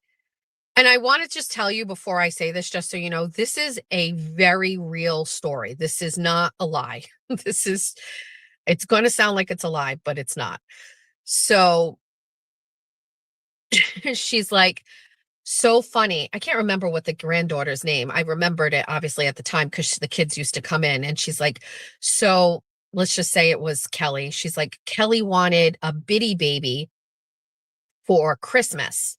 So if you don't know what Bitty Baby is, it's the American Girl doll baby. Okay. So she's like, "Kelly wanted a Bitty Baby for Christmas. So of course, me and Papa got her the Bitty Baby and all of those things." And she said, "We went and we also bought her a Bitty Baby that was black. And we wrapped it up and we gave it to her first. And we recorded her opening it." And she goes, "It was just so funny to see her face when she opened the the the box and saw a black Bitty Baby. And then she started crying. And it was so funny." And she's like, "And then of course, like Papa came around and he gave her the real Bitty Baby." And I looked at her and I went, "What?" And she's like, "Yeah, it was just funny." And I went, "You're a racist. That's gross." And she like looked at me like it was almost like unfathomable that I thought that. And I was like, "Oh, you're gross." And I like pivoted and went into the other room. Mind you, I had some wonderful black girls that worked, some queens that worked for us at that location. And it completely made me rethink everything about how she managed them. Like we have, I mean, I'm not going to say their names, but I mean, like we had some wonderful, wonderful girlies that worked there. You know what I mean? And I can't believe it was almost like, oh, the whole time we've been working with a racist. Got it. Got it. Got it. And it was like less, I mean, that's beyond racist. That is like you're a fucking crazy person. Like, like show me you have a KKK tattoo without telling me you have a KKK tattoo. Like that's nuts. Nuts. And I was just like, ugh. Ugh. Interestingly enough,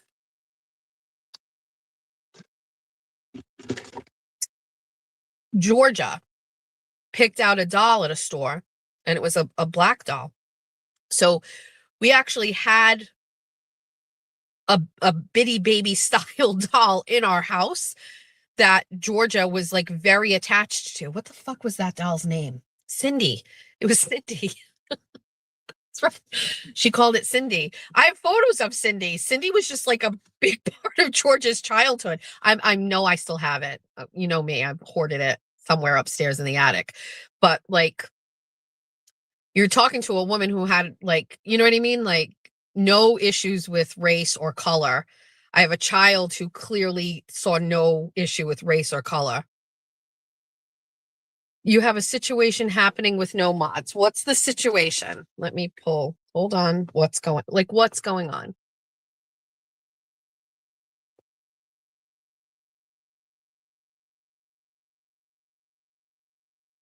Okay, I'm listening. What's going on?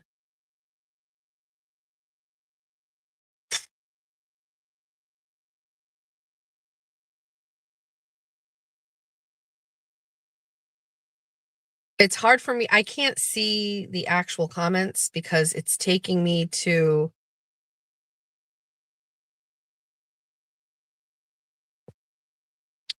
Hold on, let me do it this way.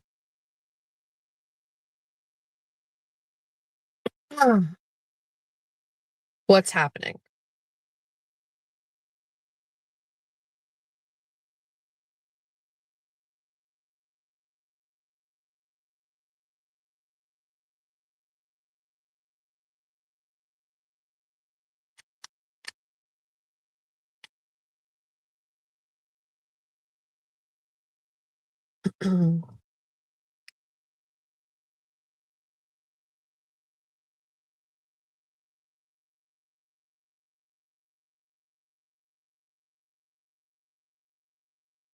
A lot of negativity going on in regards to what? Jack, my parenting style.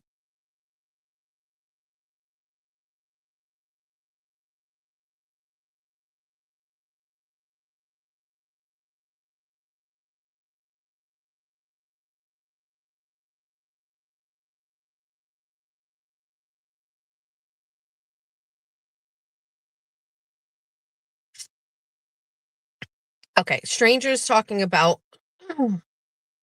my kids doesn't affect me. They're strangers. It doesn't matter.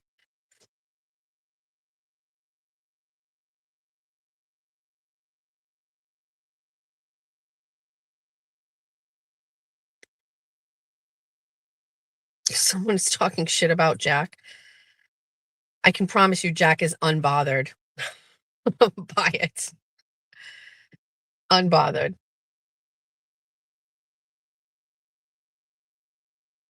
Oh, I know. Listen, if it's what I've also learned by watching and looking at comments too here is it's well, actually, I don't think there's any rhyme or reason to that. I think trolls are just very interesting. Like, I will say, for the first time ever, recently, I was watching a live and I wanted to say something, but I didn't want to say it as myself. And I thought if I had a fake profile, I would say it. And then I was like, would I? You know what I mean? Like, would I? Because it would have been hurtful. So probably not.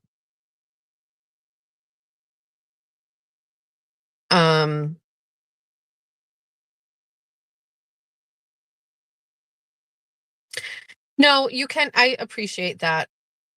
If it's any consolation to you, I wasn't even looking at the comments.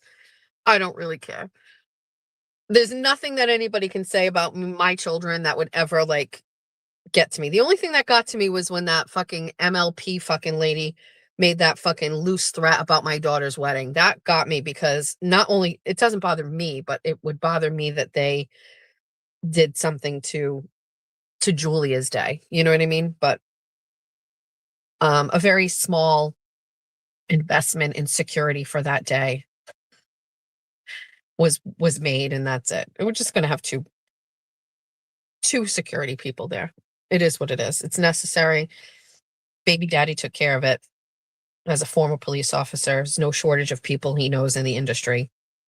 And so that's it. So that's that.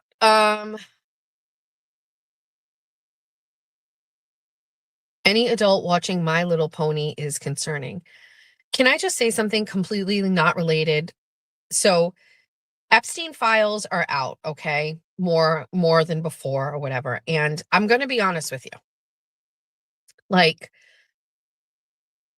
there isn't a specific reason why I won't delve into this other than there is just something that bothers my psyche about like children potentially being sex trafficked that I really can't. Let me explain something. So the perfect example of this is Brian LTL. Okay. The things that interest Brian, not interest. Okay. So let me explain this. Okay.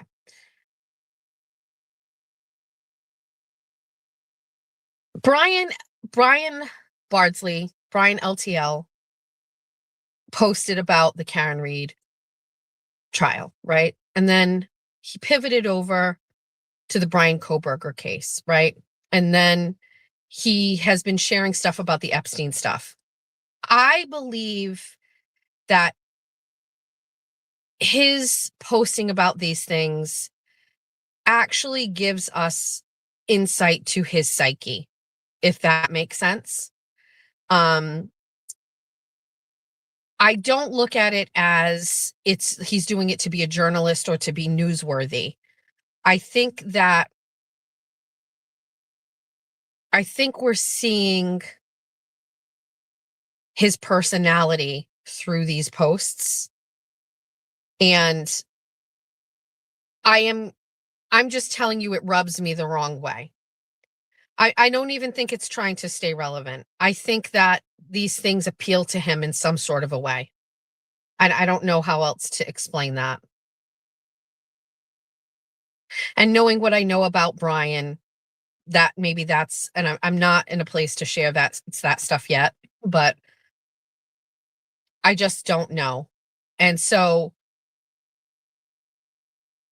there is something that is really bothersome to me about like what happened to these girls that like I can't get past it because it like affects me, my mind. You know what I mean? Like the sexual like stuff with girls and underage girls, it really bothers me. It's like in a sick way. It's just, it really, really gets to me in the same way that like, I can't talk about or watch body cam footage from the Idaho murder scene. Like there's something very sick, demented, and twisted about that. And I can't I don't like going to those places in my mind. Like you can't unring that bell. It's not that I don't want to know those things exist because you should, but like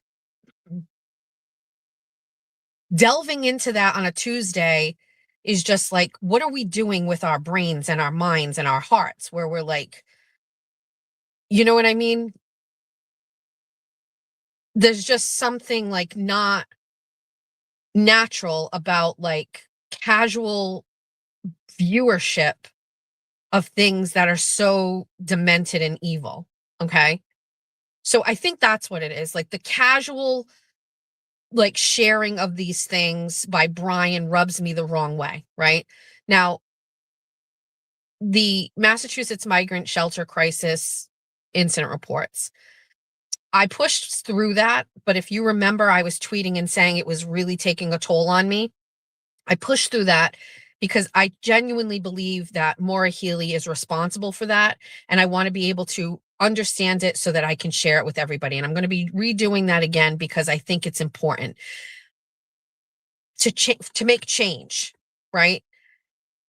Like the Koberger murder, Idaho murder, there's no change that's going to take place from like watching body cam footage of that. It's just not, you know what I mean? The Epstein stuff, I have a feeling is going to get very, very deep. And so do I think that people need to extract these things and bring them out? Okay, it can't be me. I can't. I have kids. You know what I mean?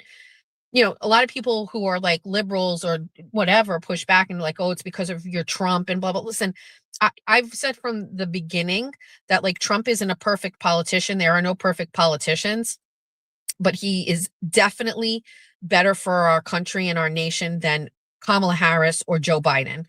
And so I take with it what I can. My take is the Biden administration had these documents for a very long time.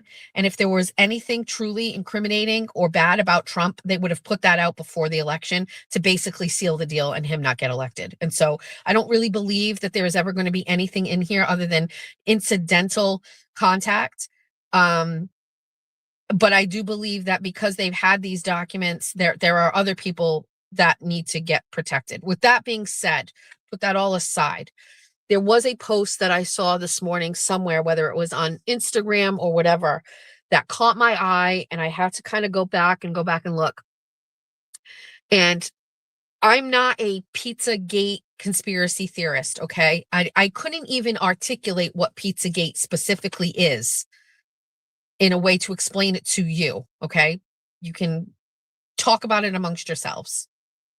But this whole idea was that there was a pizza place adjacent to Washington, D.C., where they thought that there was like sex trafficking and child sacrifice and all the shit going on. Fine. I never delved enough into this to pay attention. But I will say this. Somebody put up a post where they said that, like, in the documents, the word pizza is mentioned so many times. And they posted like 10 different emails about pizza.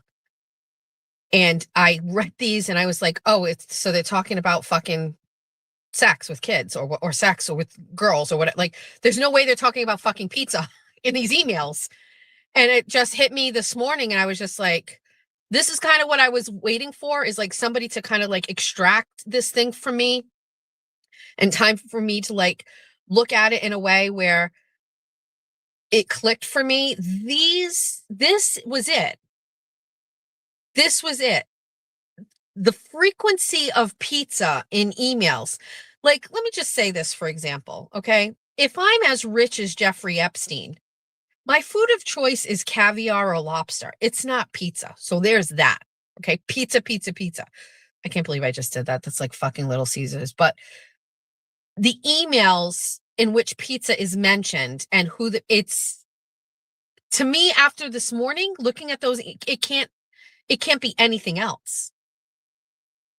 It has to be like that. It was the same way when I found the files that were Hunter Biden's laptop.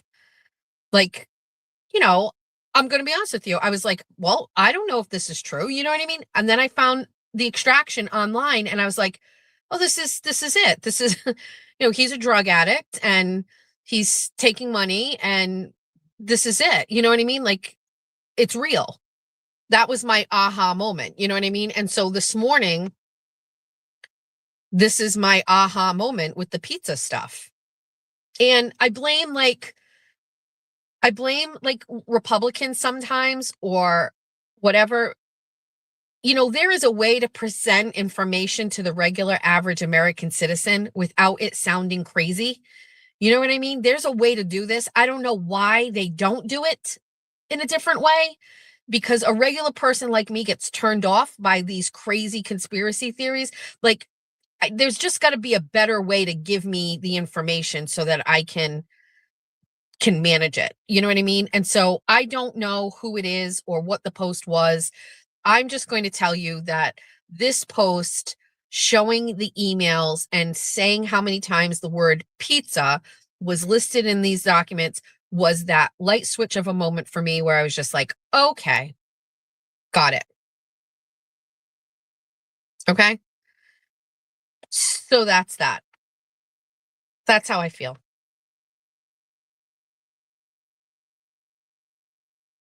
I always thought Pizzagate was crazy. I like, is it? Is it? Is it?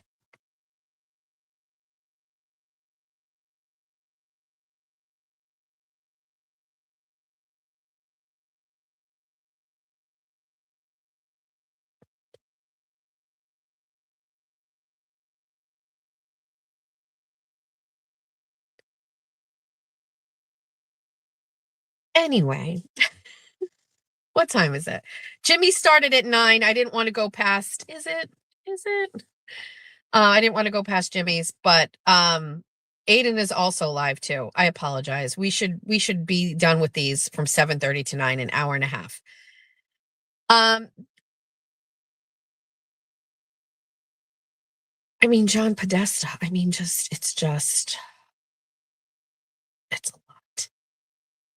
Chrissy Teigen deleted over 60,000 tweets because Chrissy Teigen was a fucking wreck on Twitter. She was saying mean fucking shit. Mean. Jimmy is late. Okay, perfect.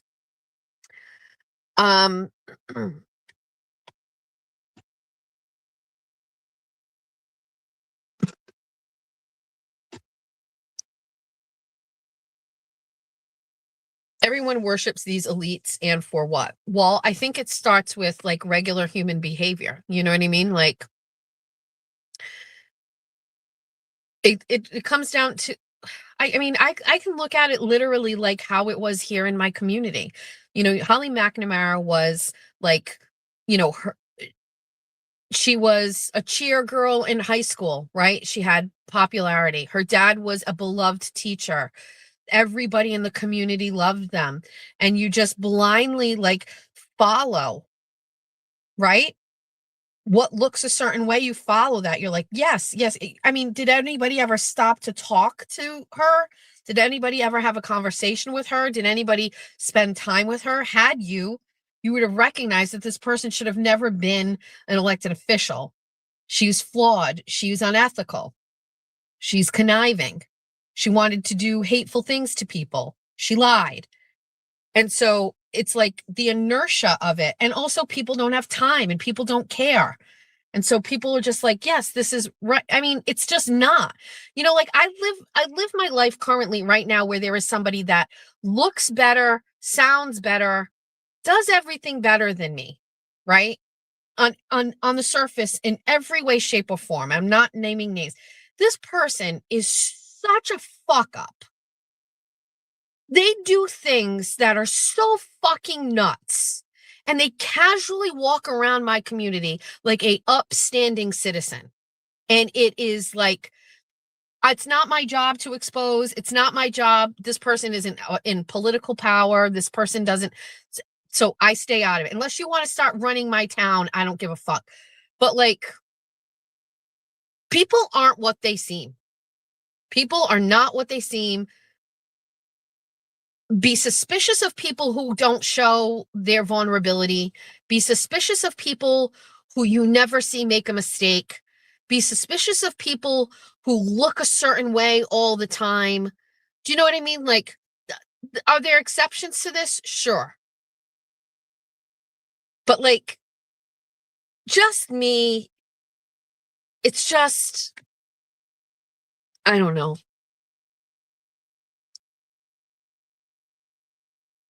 I'm sus of everybody.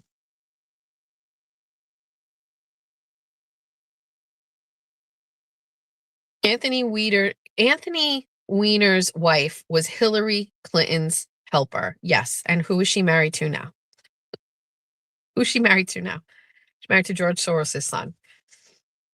We good? Everybody good?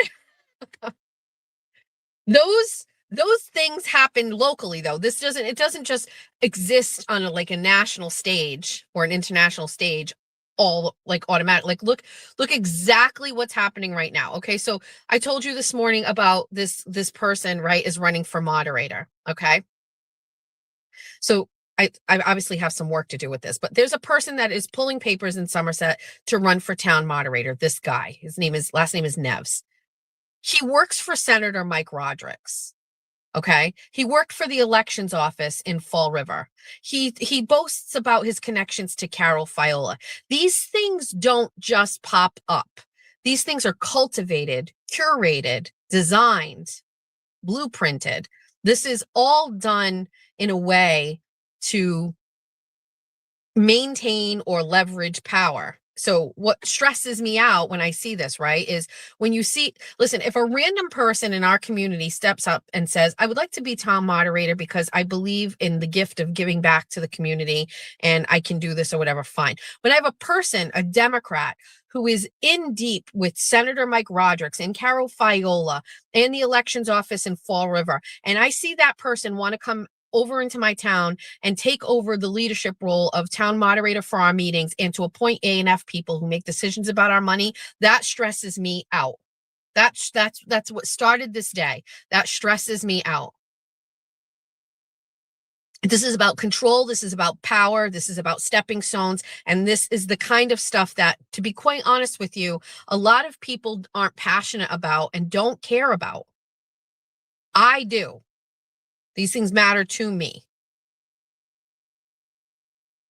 And maybe I can't stop it, but I'm certainly not going to let them walk right into these things. They better fight for it. They better speak to it.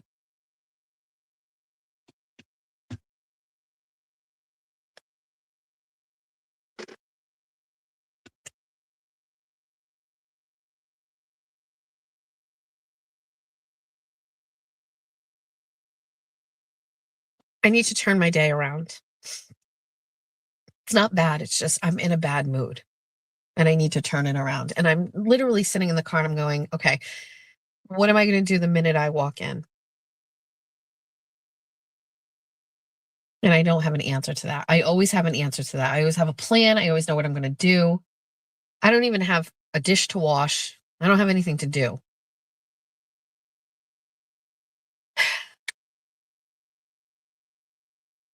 I have to figure out a way to turn this around today.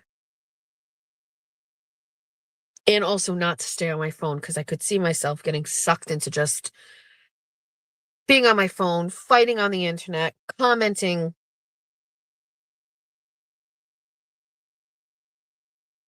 They're outside. The dogs are outside. So I'm assuming my mom let them out. Going back to bed is never an option. Especially after like taking those days to recoup. I have a plan. Actually, I have a little bit of a plan. No mani-pedis, waste of cash. We're not doing it. Nope. Dustbin Jen. Political show when? By the way, Weasel is a big supporter of mine. This is a person on X. You'll see because they comment on some things or whatever. And Weasel made a comment. It was just like, political show can't get off the ground, blah, blah, blah, blah, blah. Listen, I just want you to know none of what I do here is like by chance or on accident or for a lack of motivation or whatever. Like, so I have to wonder if somebody was being critical of me, right? Is it one, it resonates with me and that's what gets me upset, or two, I don't think that they have it right and I get mad that they don't have it right. So I want to control that narrative or whatever. Or is it a combination of all of it? This person who does claim to be I don't know who they are. It's like, that's not their picture. It's not their name. So I don't know who they are. They've been following me for a while. They said that they've been following me, whatever, and said, you're never going to get anywhere. I think the comment he made today or last night was like, you're only doing a show.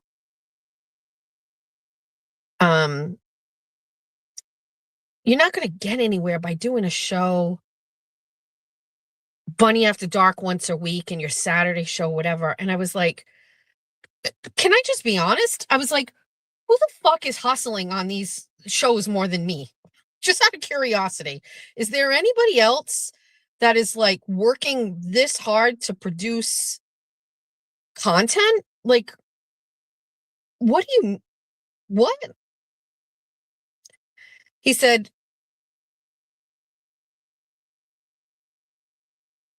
I said, hi, I'm taking the day off tomorrow to catch up on some rest and family obligations. I hate to miss a show, but I'm just a little burnt out. Thanks for understanding. And this guy says, Jess, you have lupus, so you can always use that as an excuse. Sorry for trying to give you some advice and constructive criticism. You should have covered the Turtle Boy hearing, but you got money coming, so you weren't hungry. You know I'm right, or don't believe in the First Amendment. I posted underneath that a screenshot of all of my analytics from January. Like, I mean, a pretty significant amount of like increase over the month before. And he said, did you not read the part I said where you worked hard to get here? When I worked in car sales, I was salesman of the month, but come February 1st, I wasn't. All I'm saying is be consistent. And if you think you can make it on just doing Bunny After Dark one day a week and Monday through Friday, 24 on 24, so be it. Good luck. I said, it's not nice. He said, I just want you to succeed, Jess. You know I supported you before your YouTube show. I was disappointed you let the Turtle Boy case go to other people now. That was your case. You should be the face of that. I remember when you were only asking questions to Tim and Aiden after court. This is tough love.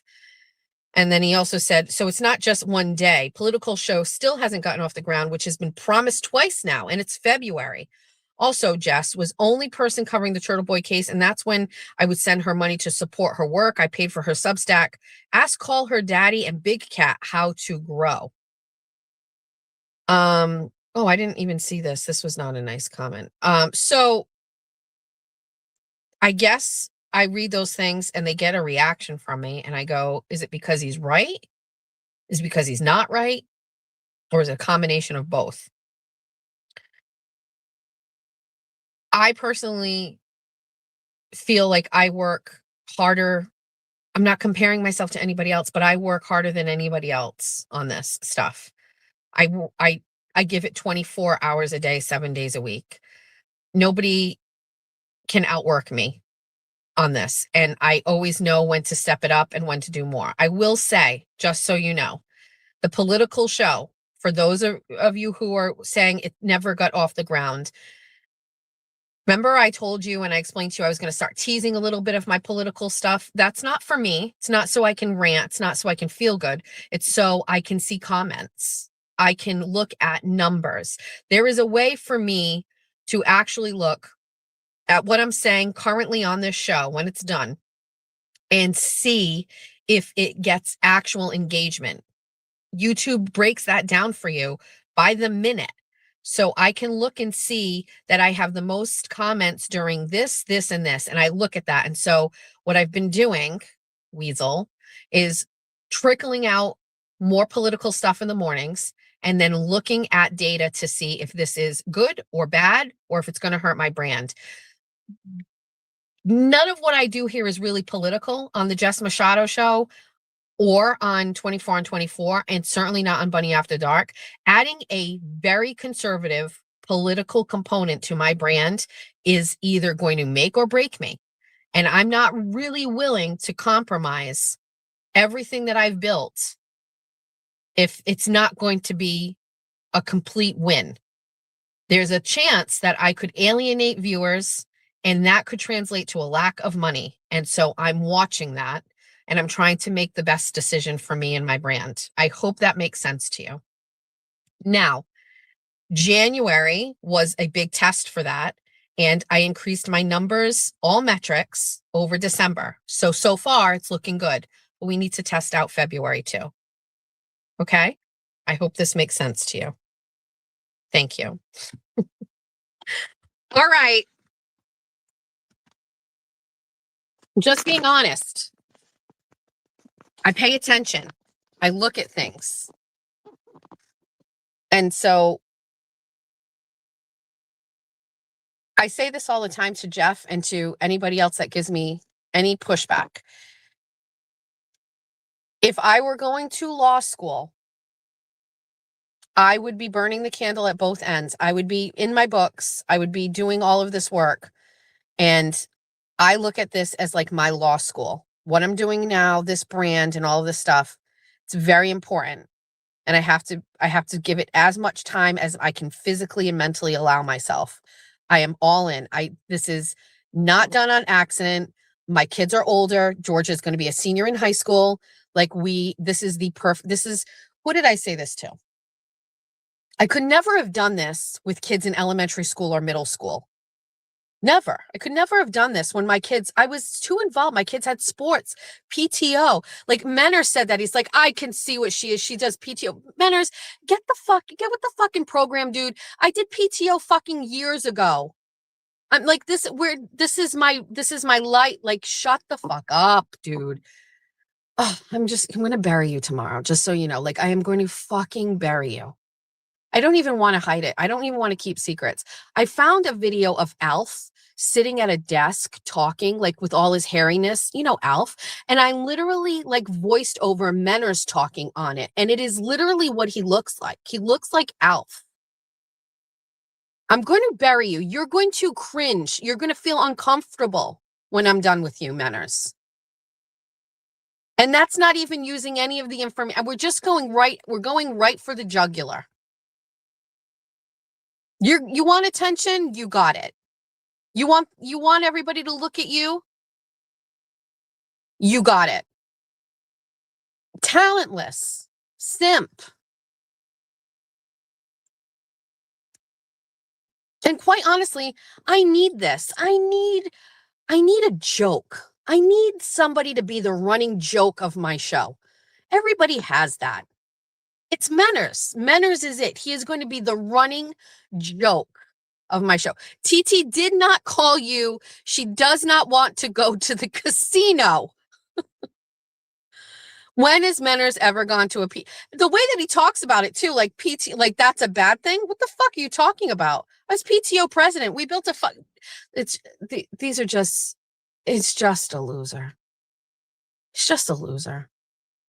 The way he was like slurping his beverage, maybe I stand corrected. If I'm ever eating, remember I had a bowl of cereal one night. I was cranky. I needed a Snickers. Never again. If you ever see me start slurping fucking food or drinks, tell me to shut the fuck up. Say, shut your screen off, Jessica. Menners did it for me.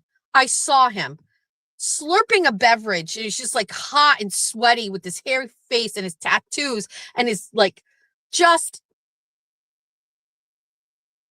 ew, like not fuckable by any stretch of the imagination.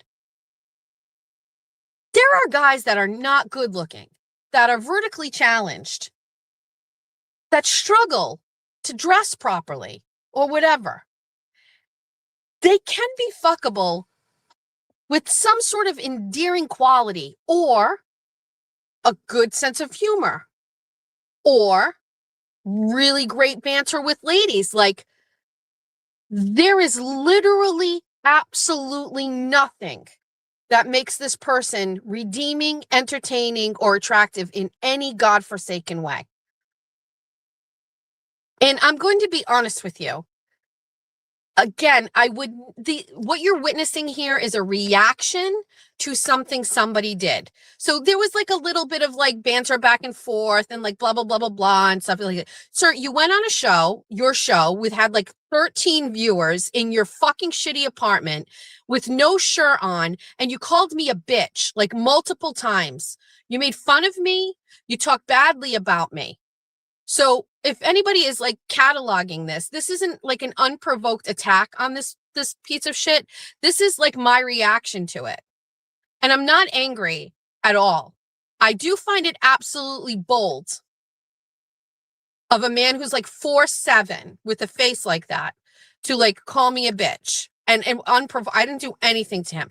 My existence makes Menners so upset.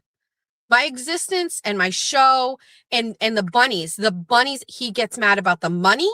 He hates that people give me money. He hates that I have followers and fans. He hates that you guys agree with me. This is like, it's killing him. It's killing him. And so I have no choice.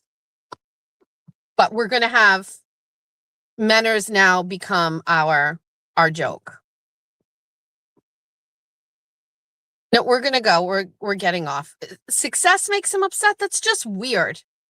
That's just weird. The problem is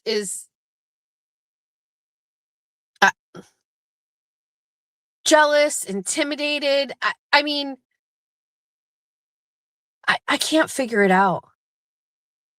Jen Altman is the joke of our show. No, she's the maybe we should rank all the villains tomorrow. Maybe we should rank all the villains. Maybe that's it. Maybe we rank all the villains tomorrow. Okay. It's almost 10 o'clock. It's time to go inside. Can't be the first to hang up. I understand. I understand how you feel.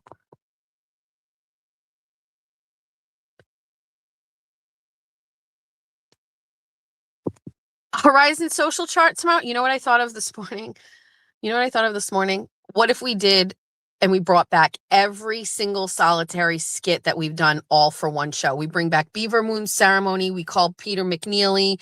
We bring in the Horizon social chart. We do the puppets. We do it all. We do it all. I think I'm going to save that for a fundraiser for Aiden. I think that's what we're going to do. I saw somebody put up a post and was like, Aiden needs a fundraiser. Are you guys in? And everybody, I was like, yeah, I'll do it. But like, I've explained this to you. We're not just going to get on a show and just like talk to everybody. No, there has to be. Oh, yes. If you're a member, please use your Kirk emojis. That's great. Just a reminder to Kirk that you can't tell me what to do. No, you hang up. But if I do a fundraiser for Aiden, even if I raised $1,000 and it was just me, I would do all my skits. We'll do them all, everything. You know what I mean? I actually think a fundraiser should be done in person. By Kim.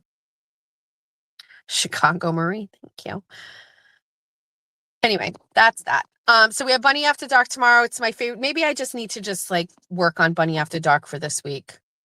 And that will make me feel better. Be creative and do something fun.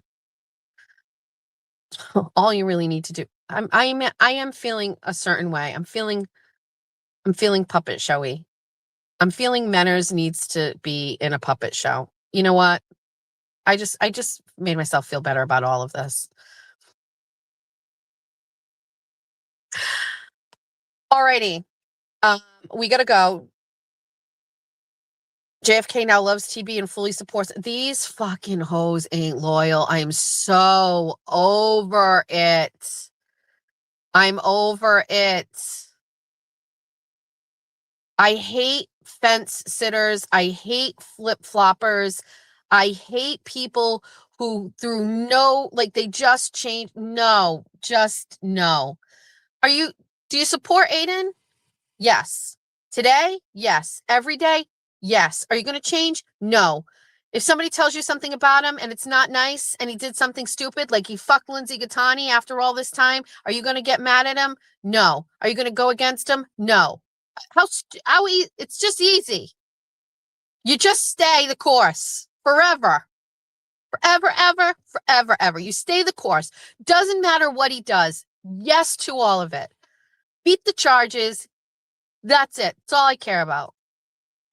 If Aiden Carney gets one fucking case conviction on this stuff, that is not good for independent journalists in Massachusetts or anywhere else. And I am one of those.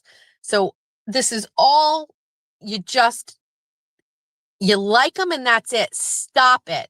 Stop flip-flopping. Stop it when something he does, it makes you again, what are the two things I said that this guy could do where we all abandon ship? Two things. One, kick puppies. Two, do something to kids. That's it. And I'm not talking like yell at your kid and parent him and tough love and let him cry. That's not what I'm talking about. I'm talking hitting your kid, beating your kid up, or some sort of like weird sexual pedophile shit. Those are the only things that would ever turn me against this guy. I don't even care if a bunch of text messages come out where Aiden Carney is shitting all over me, telling me I'm crazy, or like calling me a fat fucking bitch. That's not going to do it either. I don't care. I stand by my brand of like how I deal with people. Not my brand like Jess Machado show, but like, you know what I mean? Day one came out right in the beginning. Fuck Brian LTL. Okay. I've stayed on point. There's never been a moment where I was just like, no, fuck him. Sorry. Where have I been with the Howie Carr show? Same. Fuck that. Never going back. Don't care. We don't change. It's not called holding a grudge. It's like caring about yourself enough. And when people mistreat you and people don't do nice things to you, unless you're like part of like my fucking immediate family, no forgiveness. No forgiveness. What makes these people worthy of any type of forgiveness? You know, like to Aiden, like what makes Jen Altman worthy of your forgiveness for sharing your screenshots or for talking badly about you? What does she bring to your life and to your table that makes her worthy of you compromising her, causing you distress or pain? Fuck that. Fuck that. And you know what?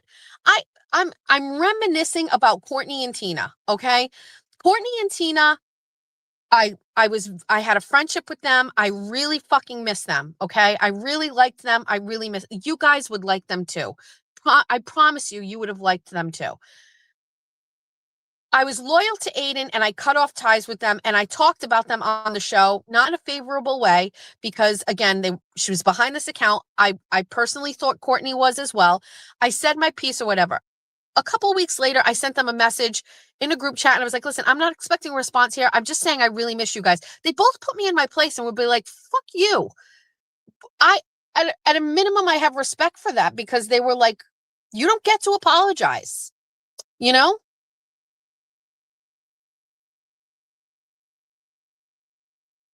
There's a squirrel. He's running towards me and he's just so charming. Hi, what you doing? What are you looking for? You want sweet treat? I don't have any. Where's he going? Where is he going? This must be so hard for them to find food. Maybe I should feed them.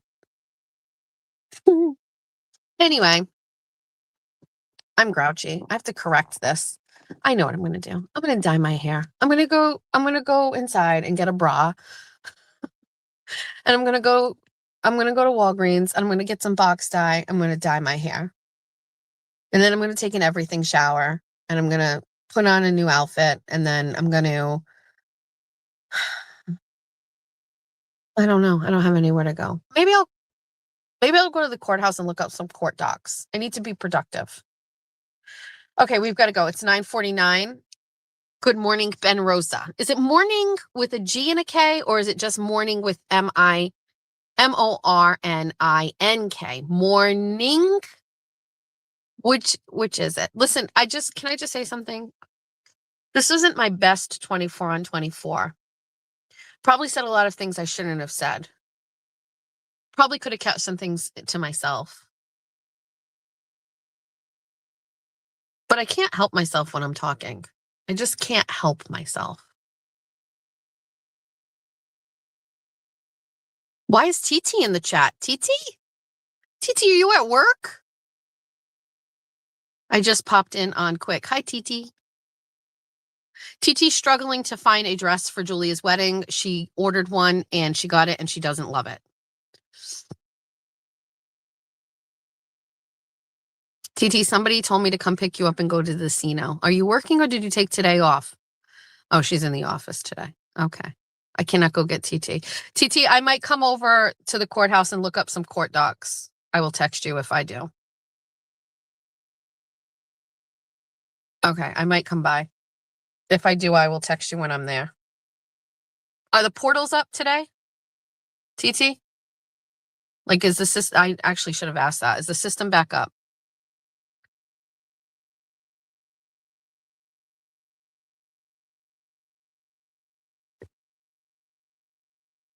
Thank you. Okay. All right. They're up. They were not up yesterday.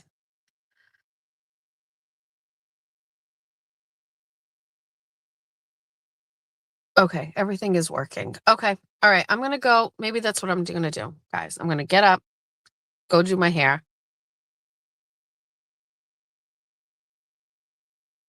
Oh, also, which one of you sent... We can discuss it tomorrow, but it depends what we do with Bunny After Dark. All I did was say, stop sending me things to my house because I have boxes everywhere. Somebody sent me an electric box cutter to my house. I don't even understand. Like, I think it came the same day.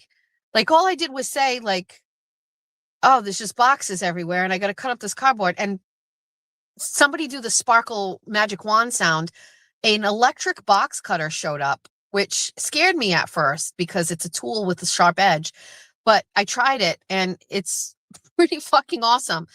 Also, somebody sent my husband another case of Celsius. Like, this wasn't even provoked. I didn't even mention. What are you, just worried that he's in a bad mood? So you're just sending it like preemptively? And also, in case I don't get a chance to show it, somebody sent me a Pyrex Christmas ornament and it's adorable. Adorable. And I'm very sad it's post-Christmas. Like, the fact that, yes, you know what I need before I tell you, like, I don't even understand how somebody just sent the case of, like, Amazon shows up at my door yesterday. There's a case of Celsius. I called out, Julia came by yesterday because she has Mondays off.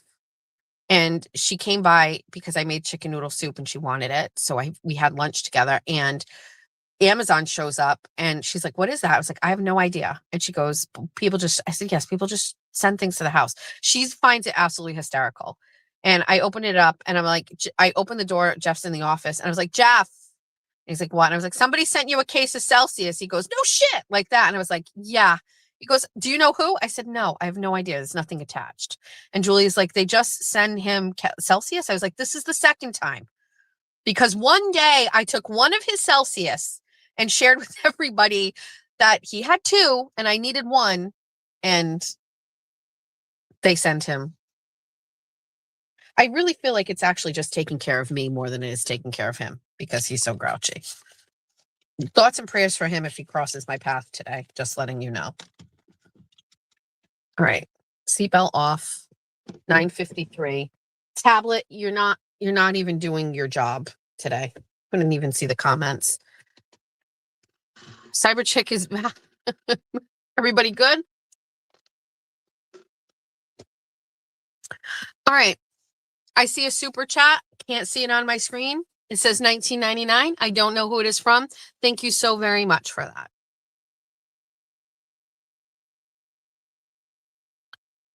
Everybody is good. Anything I need to know about? No. Okay, great.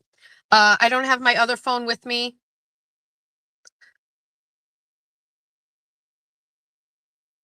I'm going to focus on Bunny After Dark. It's the number one show. It's the best. It's the number one show out there. We got to focus on it and make it a great one this week. So be ready to lock in tomorrow. Bye, everybody. Have a great day. It's Romy. Thank you very much. Oh, she has a new picture. I think. Romy has a new picture? Because that doesn't look like her. Yes, we never eat anything anybody's. Well, if it comes from Amazon, it's safe. We know that. Okay. Coco and Chloe, have a great day. Mrs. Monty, have a great day. Everybody say goodbye to each other. Lauren Tansey, why are you raising your hands? Are you still friends with Jen Altman, liking her photos? Yes, I'm very stressed out about that, by the way. Good find by Lauren, my mod Lauren. Sasha, have a great day. PBR, have a great day. Bay Harbor Beauty, have a great day. Cyber Chick, I'm hanging up first. Yes, goodbye. Everybody say goodbye to each other. Moon's over my hammy. What do you mean you're asleep? Hang up. Just hang up. Hang up. Okay, goodbye. I'm leaving. Goodbye. Bye, TT.